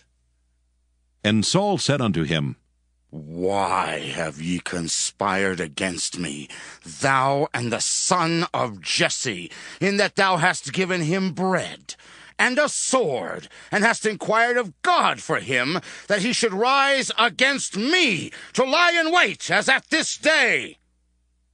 Then Ahimelech answered the king, and said, And who is so faithful among all thy servants as David, which is the king's son-in-law, and goeth at thy bidding, and is honorable in thine house? Did I then begin to inquire of God for him? Be it far from me. Let not the king impute anything unto his servant, nor to all the house of my father. For thy servant knew nothing of all this, less or more. And the king said, Thou shalt surely die, Ahimelech, thou and all thy father's house. And the king said unto the footmen that stood about him, Turn and slay the priests of the Lord, because their hand also is with David, and because they knew when he fled, and did not show it to me. But the servants of the king would not put forth their hand to fall upon the priests of the Lord. And the king said to Doeg, Turn thou and fall upon the priests. And Doeg the Edomite turned, and he fell upon the priests, and slew on that day 75 persons that did wear a linen ephod. And Nob, the city of the priests, smote he with the edge of the sword both men and women, children and sucklings, and oxen and asses and sheep, with the edge of the sword. And one of the sons of Ahimelech, the son of Ahitub, named Abiathar, escaped and fled after David. And Abiathar showed David that Saul had slain the Lord's priests. And David said unto Abiathar, I knew it that day, when Doeg the Edomite was there, that he would surely tell Saul, I have occasioned the death of all the persons of thy father's house. Abide thou with me. Fear not, for he that seeketh my life seeketh thy life, but with me thou shalt be in safeguard.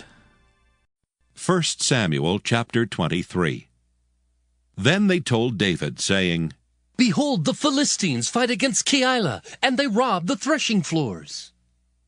Therefore David inquired of the Lord, saying, Shall I go and smite these Philistines? And the Lord said unto David, Go, and smite the Philistines, and save Keilah. And David's men said unto him, Behold, we be afraid here in Judah. How much more then if we come to Keilah against the armies of the Philistines? Then David inquired of the Lord yet again, and the Lord answered him and said, Arise, Go down to Keilah, for I will deliver the Philistines into thine hand. So David and his men went to Keilah, and fought with the Philistines, and brought away their cattle, and smote them with a great slaughter. So David saved the inhabitants of Keilah. And it came to pass, when Abiathar the son of Ahimelech fled to David to Keilah, that he came down with an ephod in his hand. And it was told Saul that David was come to Keilah, and Saul said, God hath delivered him into mine hand, for he is shut in by entering into a town that hath gates and bars. And Saul called all the people together to war, to go down to Keilah to besiege David and his men. And David knew that Saul secretly practiced mischief against him. And he said to Abiathar the priest, Bring hither the ephod. Then said David, O Lord God of Israel, thy servant hath certainly heard that Saul seeketh to come to Keilah to destroy the city for my sake. Will the men of Keilah deliver me up into his hand? Will Saul come down as thy servant hath heard? O Lord God of Israel, I beseech thee, tell thy servant.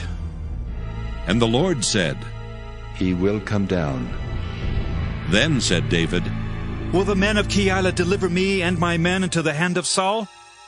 And the Lord said, They will deliver thee up. Then David and his men, which were about 600, arose and departed out of Keilah, and went whithersoever they could go. And it was told Saul that David was escaped from Keilah, and he forbare to go forth. And David abode in the wilderness in strongholds, and remained in a mountain in the wilderness of Ziph. And Saul sought him every day, but God delivered him not into his hand. And David saw that Saul was come out to seek his life, and David was in the wilderness of Ziph in a wood. And Jonathan, Saul's son, arose, and went to David into the wood, and strengthened his hand in God. And he said unto him, Fear not, for the hand of Saul my father shall not find thee, and thou shalt be king over Israel, and I shall be next unto thee, and that also Saul my father knoweth. And they two made a covenant before the Lord. And David abode in the wood, and Jonathan went to his house. Then came up the Ziphites to Saul to Gibeah, saying, Doth not David hide himself with us in strongholds in the wood, in the hill of Hakeilah, which is on the south of Jeshimon?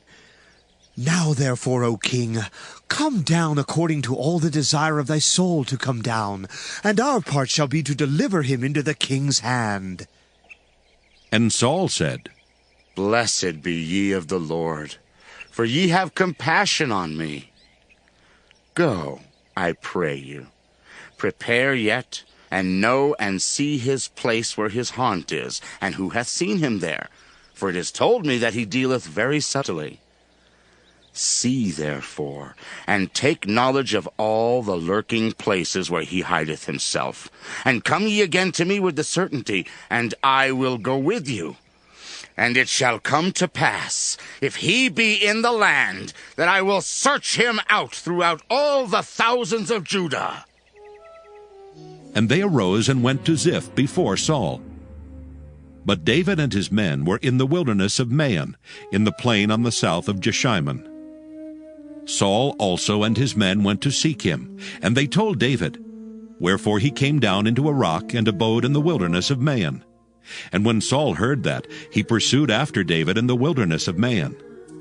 And Saul went on this side of the mountain, and David and his men on that side of the mountain. And David made haste to get away for fear of Saul. For Saul and his men compassed David and his men round about to take them. But there came a messenger unto Saul, saying, Haste thee and come, for the Philistines have invaded the land. Wherefore Saul returned from pursuing after David, and went against the Philistines. Therefore they called that place Selah Hamalakoth. And David went up from thence, and dwelt in strongholds at En-gedi. 1 Samuel chapter 24. And it came to pass, when Saul was returned from following the Philistines, that it was told him, saying, Behold, David is in the wilderness of En-gedi. Then Saul took 3,000 chosen men out of all Israel, and went to seek David and his men upon the rocks of the wild goats. And he came to the sheepcotes by the way, where was a cave. And Saul went in to cover his feet, and David and his men remained in the sides of the cave. And the men of David said unto him, Behold the day of which the Lord said unto thee, Behold, I will deliver thine enemy into thine hand, that thou mayest do to him as it shall seem good unto thee. Then David arose and cut off the skirt of Saul's robe privily. And it came to pass afterward that David's heart smote him because he had cut off Saul's skirt. And he said unto his men, The Lord forbid that I should do this thing unto my master, the Lord's anointed, to stretch forth mine hand against him, seeing he is the anointed of the Lord. So David stayed his servants with these words, and suffered them not to rise against Saul. But Saul rose up out of the cave and went on his way. David also arose afterward, and went out of the cave, and cried after Saul, saying, My Lord, the King! And when Saul looked behind him, David stooped with his face to the earth, and bowed himself. And David said to Saul, Wherefore hearest thou men's words, saying, Behold, David seeketh thy hurt?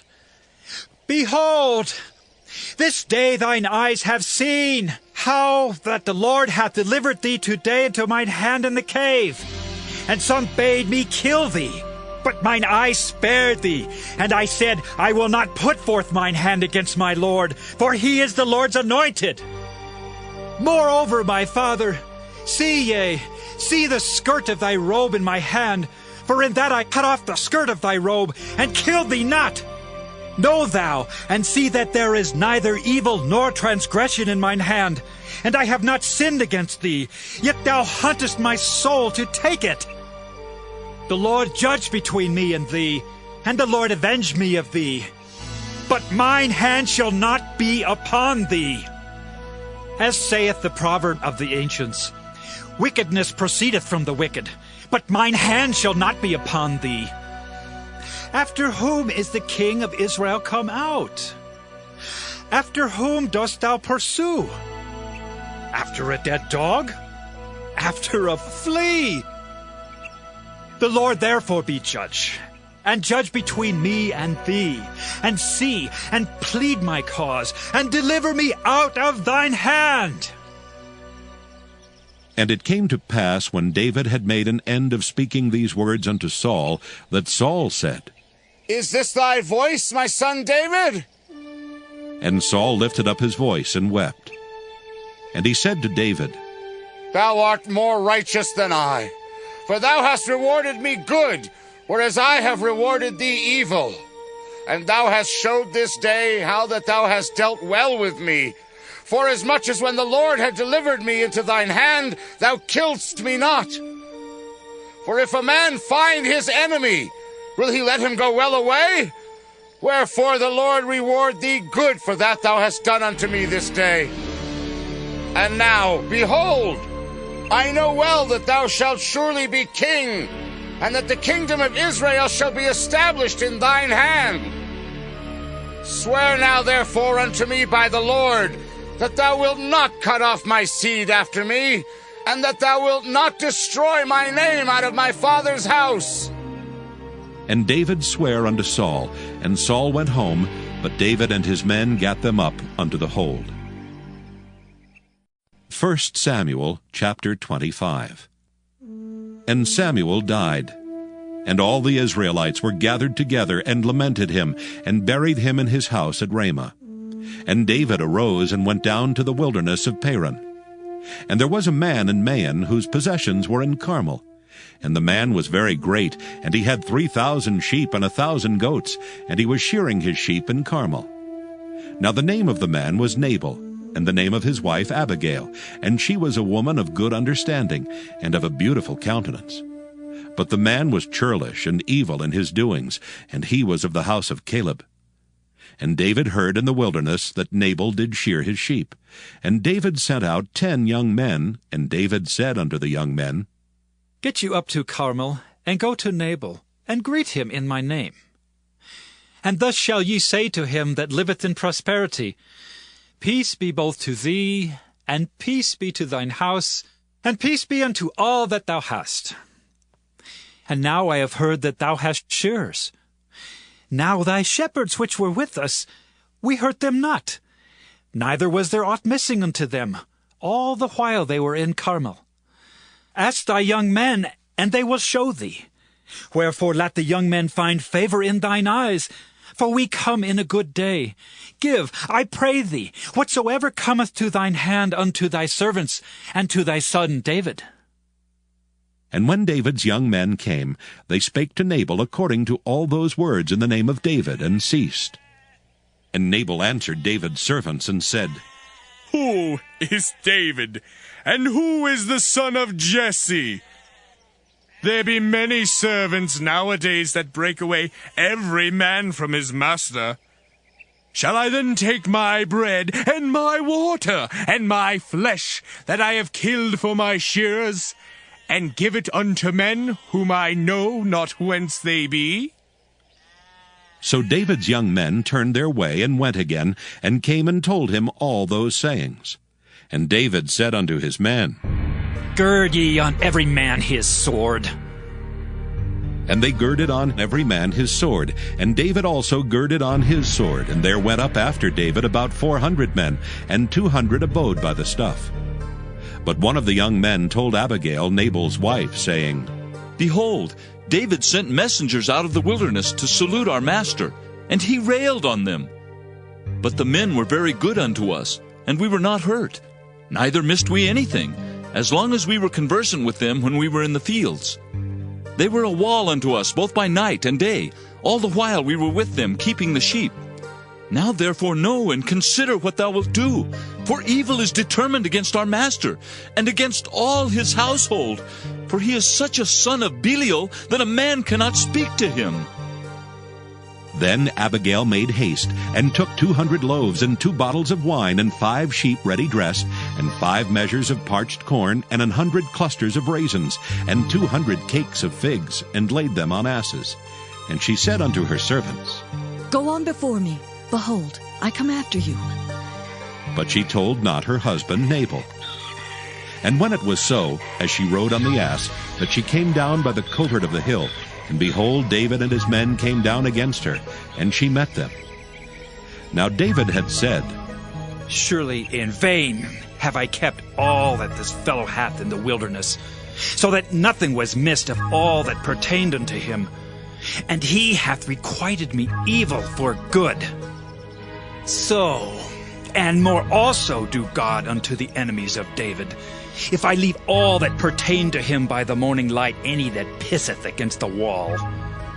And when Abigail saw David, she hasted and lighted off the ass, and fell before David on her face, and bowed herself to the ground, and fell at his feet, and said, Upon me, my lord, upon me let this iniquity be, and let thine handmaid, I pray thee, speak in thine audience, and hear the words of thine handmaid. Let not, my lord, I pray thee, regard this man of Belial, even Nabal. For as his name is, so is he. Nabal is his name, and folly is with him. But I, thine handmaid, saw not the young men of my lord, whom thou didst send. Now therefore, my lord, as the Lord liveth, and as thy soul liveth, seeing the Lord hath withholden thee from coming to shed blood, and from avenging thyself with thine own hand, now let thine enemies, and they that seek evil to my lord, be as Nabal. And now this blessing which thine handmaid hath brought unto my lord, let it even be given unto the young men that follow my lord. I pray thee, forgive the trespass of thine handmaid, for the Lord will certainly make my lord a sure house, because my lord fighteth the battles of the Lord, and evil hath not been found in thee all thy days. Yet a man is risen to pursue thee, and to seek thy soul. But the soul of my Lord shall be bound in the bundle of life with the Lord thy God, and the souls of thine enemies, them shall he sling out, as out of the middle of a sling. And it shall come to pass, when the Lord shall have done to my Lord according to all the good that he hath spoken concerning thee, and shall have appointed thee ruler over Israel, that this shall be no grief unto thee, nor offense of heart unto my Lord, either that thou hast shed blood causeless, or that my Lord hath avenged himself. But when the Lord shall have dealt well with my Lord, then remember thine handmaid. And David said to Abigail, Blessed be the Lord God of Israel, which sent thee this day to meet me. And blessed be thy advice, and blessed be thou, which hast kept me this day from coming to shed blood, and from avenging myself with mine own hand. For in very deed, as the Lord God of Israel liveth, which hath kept me back from hurting thee, except thou hast hasted and come to meet me, surely there had not been left unto Nabal by the morning light any that pisseth against the wall. So David received of her hand that which she had brought him, and said unto her, Go up in peace to thine house. See, I have hearkened to thy voice, and have accepted thy person. And Abigail came to Nabal, and behold, he held a feast in his house, like the feast of a king. And Nabal's heart was merry within him, for he was very drunken. Wherefore she told him nothing less or more until the morning light. But it came to pass in the morning, when the wine was gone out of Nabal, and his wife had told him these things, that his heart died within him, and he became as a stone.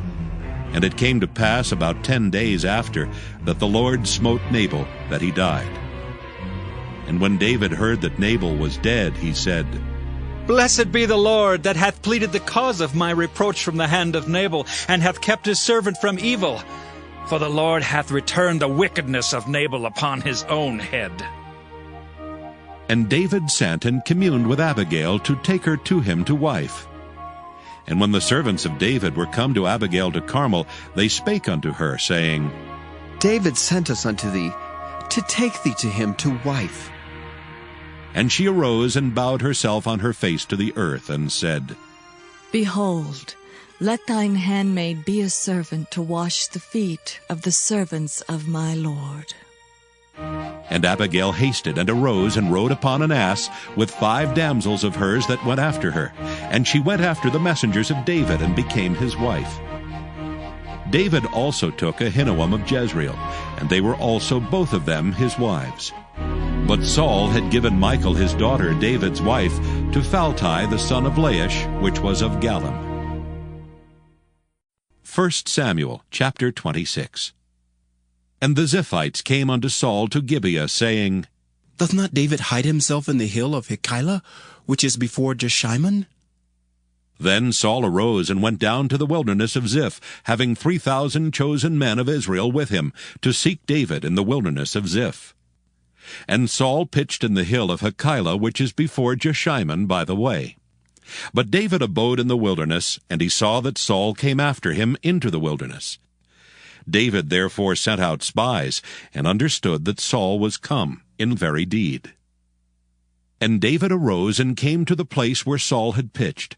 And David beheld the place where Saul lay, and Abner the son of Ner the captain of his host. And Saul lay in the trench, and the people pitched round about him. Then answered David and said to Ahimelech the Hittite, and to Abishai the son of Zeruiah brother of Joab, saying, Who will go down with me to Saul to the camp? And Abishai said, I will go down with thee. So David and Abishai came to the people by night, and behold, Saul lay sleeping within the trench, and his spear stuck in the ground at his bolster. But Abner and the people lay round about him. Then said Abishai to David, God hath delivered thine enemy into thine hand this day. Now therefore let me smite him, I pray thee, with the spear even to the earth at once, and I will not smite him the second time. And David said to Abishai, Destroy him not. For who can stretch forth his hand against the Lord's anointed, and be guiltless? David said furthermore, As the Lord liveth, the Lord shall smite him, or his day shall come to die, or he shall descend into battle and perish. The Lord forbid that I should stretch forth mine hand against the Lord's anointed. But I pray thee, take thou now the spear that is at his bolster, and the cruse of water, and let us go. So David took the spear and the cruse of water from Saul's bolster, and they gat them away, and no man saw it, nor knew it, neither awaked. For they were all asleep, because a deep sleep from the Lord was fallen upon them. Then David went over to the other side, and stood on the top of an hill afar off, a great space being between them. And David cried to the people and to Abner the son of Ner, saying, Answerest thou not, Abner? Then Abner answered and said, Who art thou that criest to the king? And David said to Abner, Art not thou a valiant man? And who is like to thee in Israel? Wherefore then hast thou not kept thy lord the king? For there came one of the people in to destroy the king thy lord. This thing is not good that thou hast done. As the Lord liveth, ye are worthy to die, because ye have not kept your master, the Lord's anointed.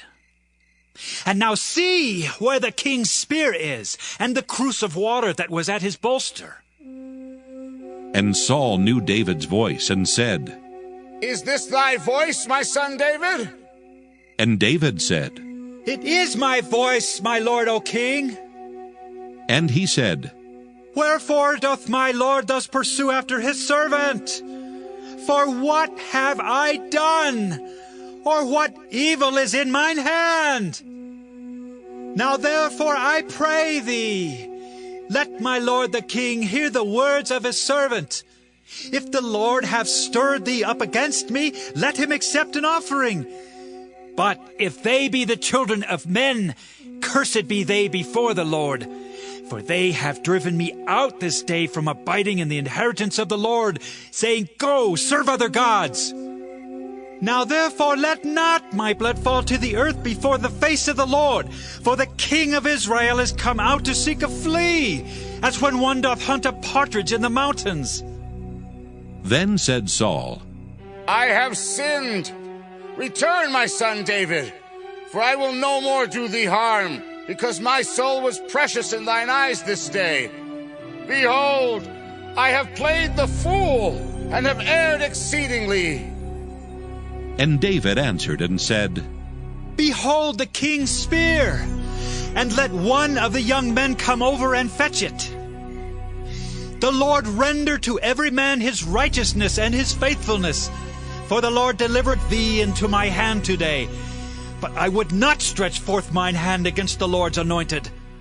And behold, as thy life was much set by this day in mine eyes, so let my life be much set by in the eyes of the Lord, and let him deliver me out of all tribulation. Then Saul said to David, Blessed be thou, my son David. Thou shalt both do great things, and also shalt still prevail. So David went on his way, and Saul returned to his place. 1 Samuel chapter 27. And David said in his heart, I shall now perish one day by the hand of Saul. There is nothing better for me than that I should speedily escape into the land of the Philistines. And Saul shall despair of me, to seek me any more in any coast of Israel. So shall I escape out of his hand. And David arose, and he passed over with 600 men that were with him unto Achish, the son of Maoch, king of Gath. And David dwelt with Achish at Gath, he and his men, every man with his household, even David with his 2 wives, Ahinoam the Jezreelitess, and Abigail the Carmelitess, Nabal's wife. And it was told Saul that David was fled to Gath, and he sought no more again for him. And David said unto Achish, If I have now found grace in thine eyes, let them give me a place in some town in the country, that I may dwell there. For why should thy servant dwell in the royal city with thee? Then Achish gave him Ziklag that day.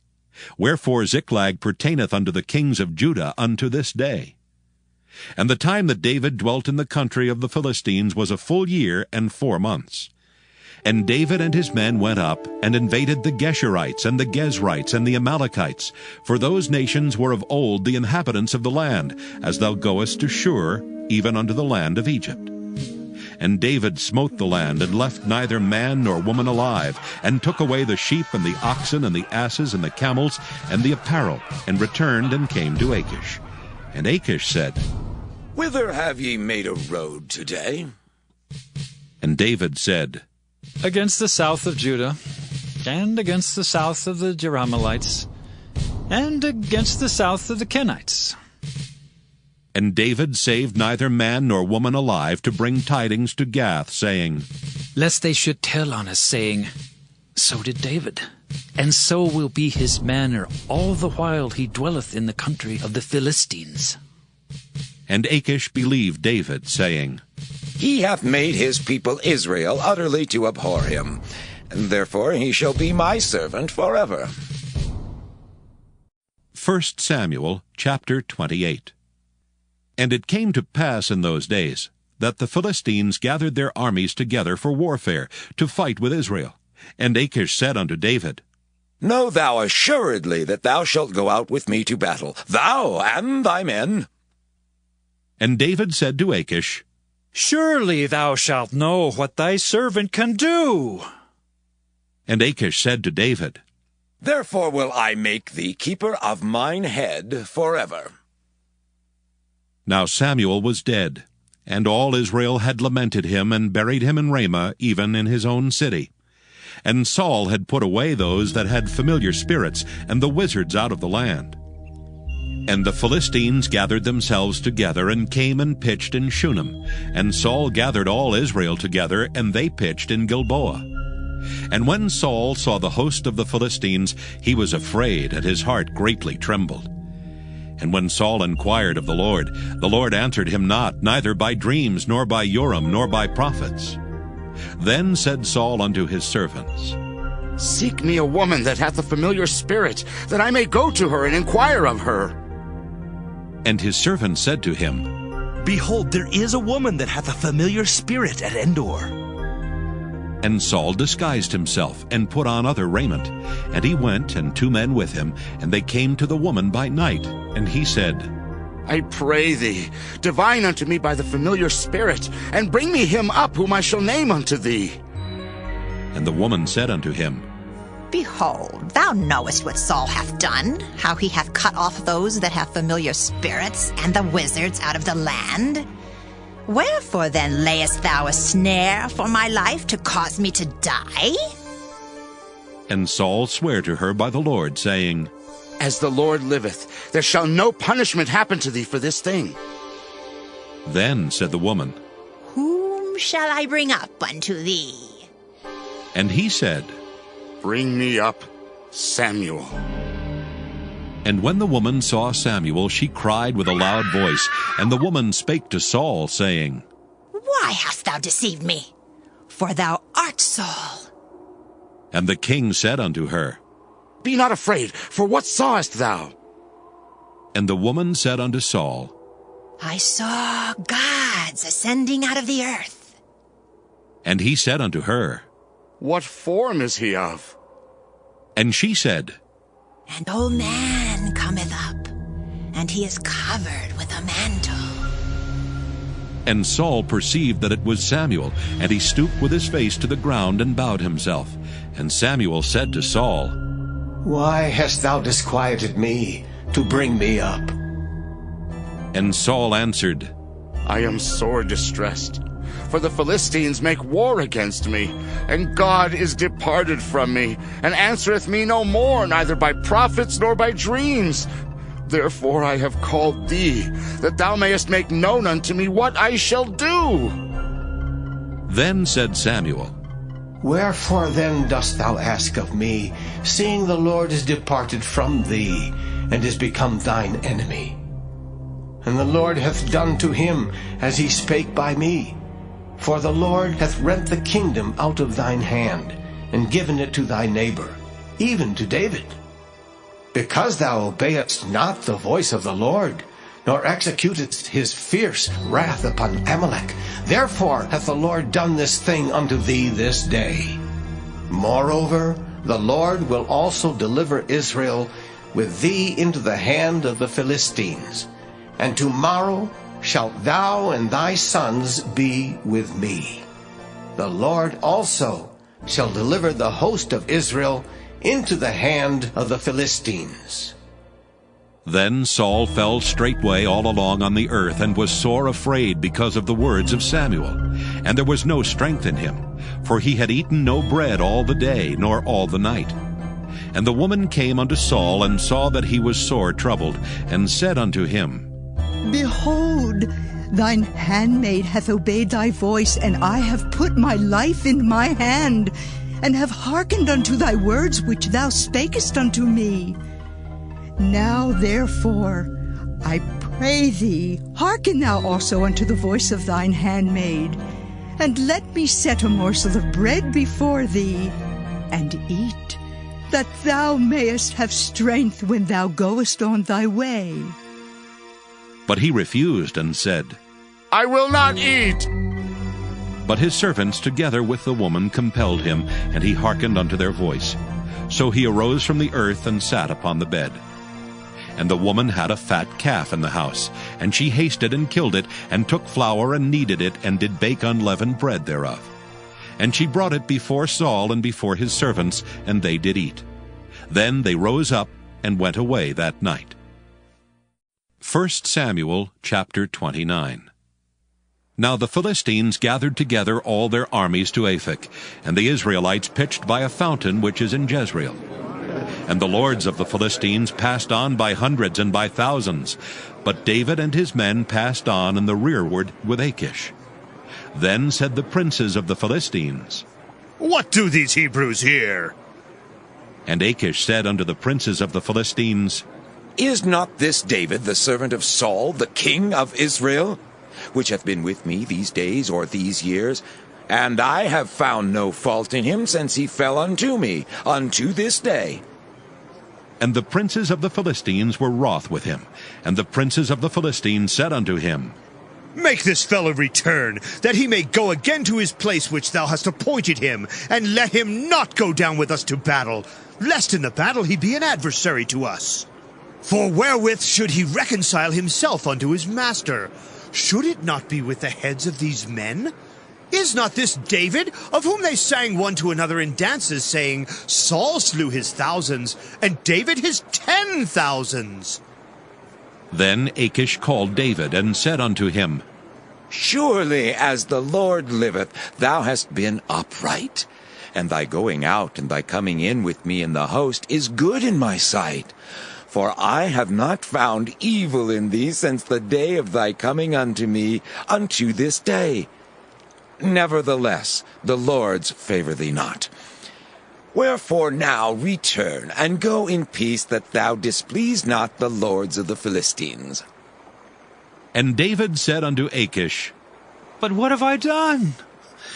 And what hast thou found in thy servant, so long as I have been with thee unto this day, that I may not go fight against the enemies of my lord the king? And Achish answered and said to David, I know that thou art good in my sight as an angel of God.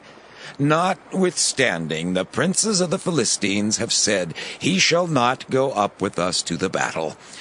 Wherefore now rise up early in the morning with thy master's servants that are come with thee, and as soon as ye be up early in the morning and have light, depart. So David and his men rose up early to depart in the morning, to return into the land of the Philistines. And the Philistines went up to Jezreel.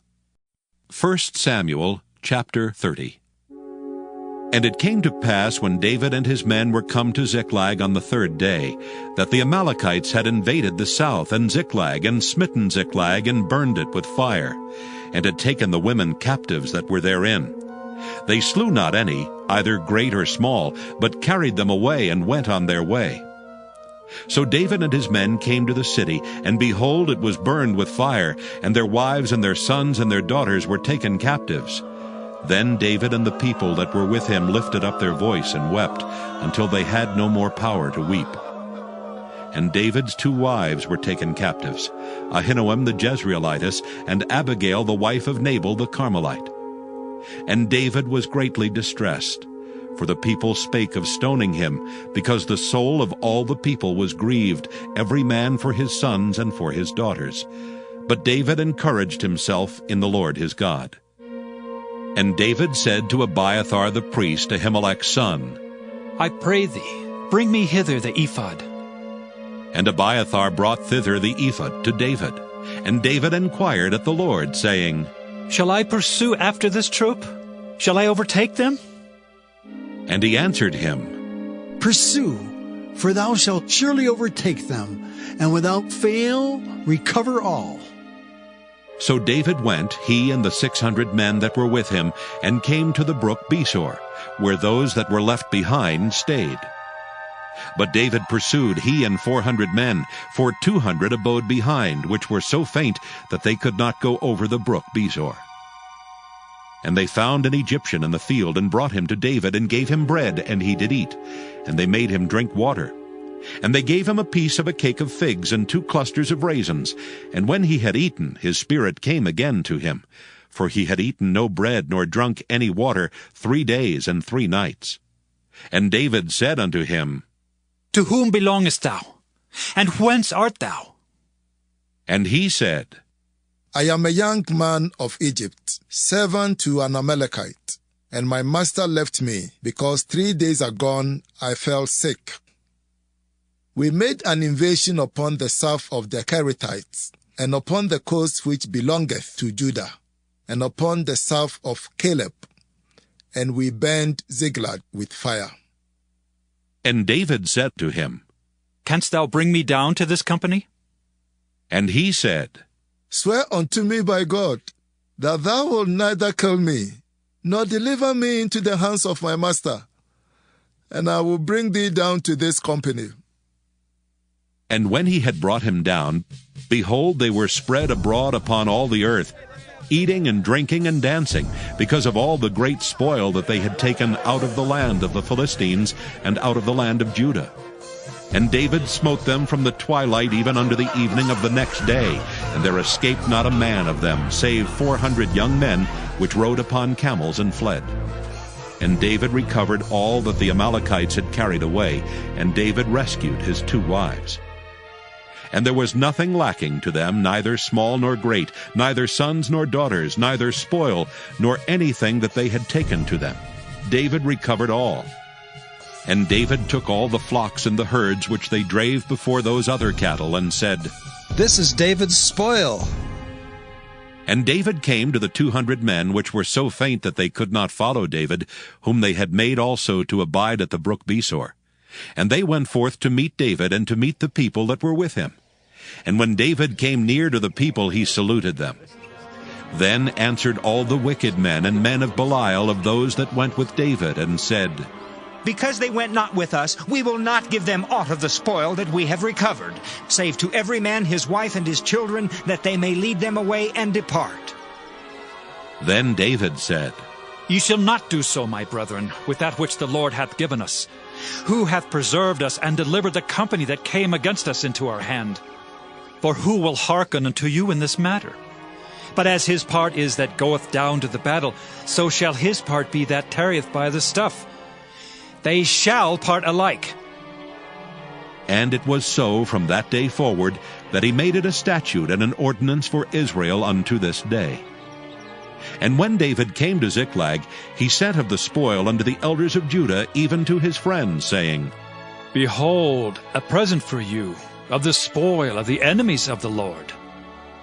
To them which were in Bethel, and to them which were in South Ramoth, and to them which were in Jattir, and to them which were in Aroer, and to them which were in Siphmoth, and to them which were in Eshtemoa, and to them which were in Rachel, and to them which were in the cities of the Jerahmeelites, and to them which were in the cities of the Kenites, and to them which were in Hormah, and to them which were in Korashan, and to them which were in Athak, and to them which were in Hebron, and to all the places where David himself and his men were wont to haunt.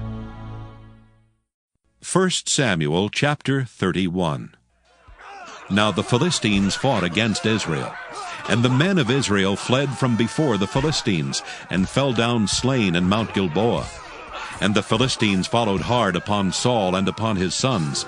And the Philistines slew Jonathan, and Abinadab, and Melchishua, Saul's sons.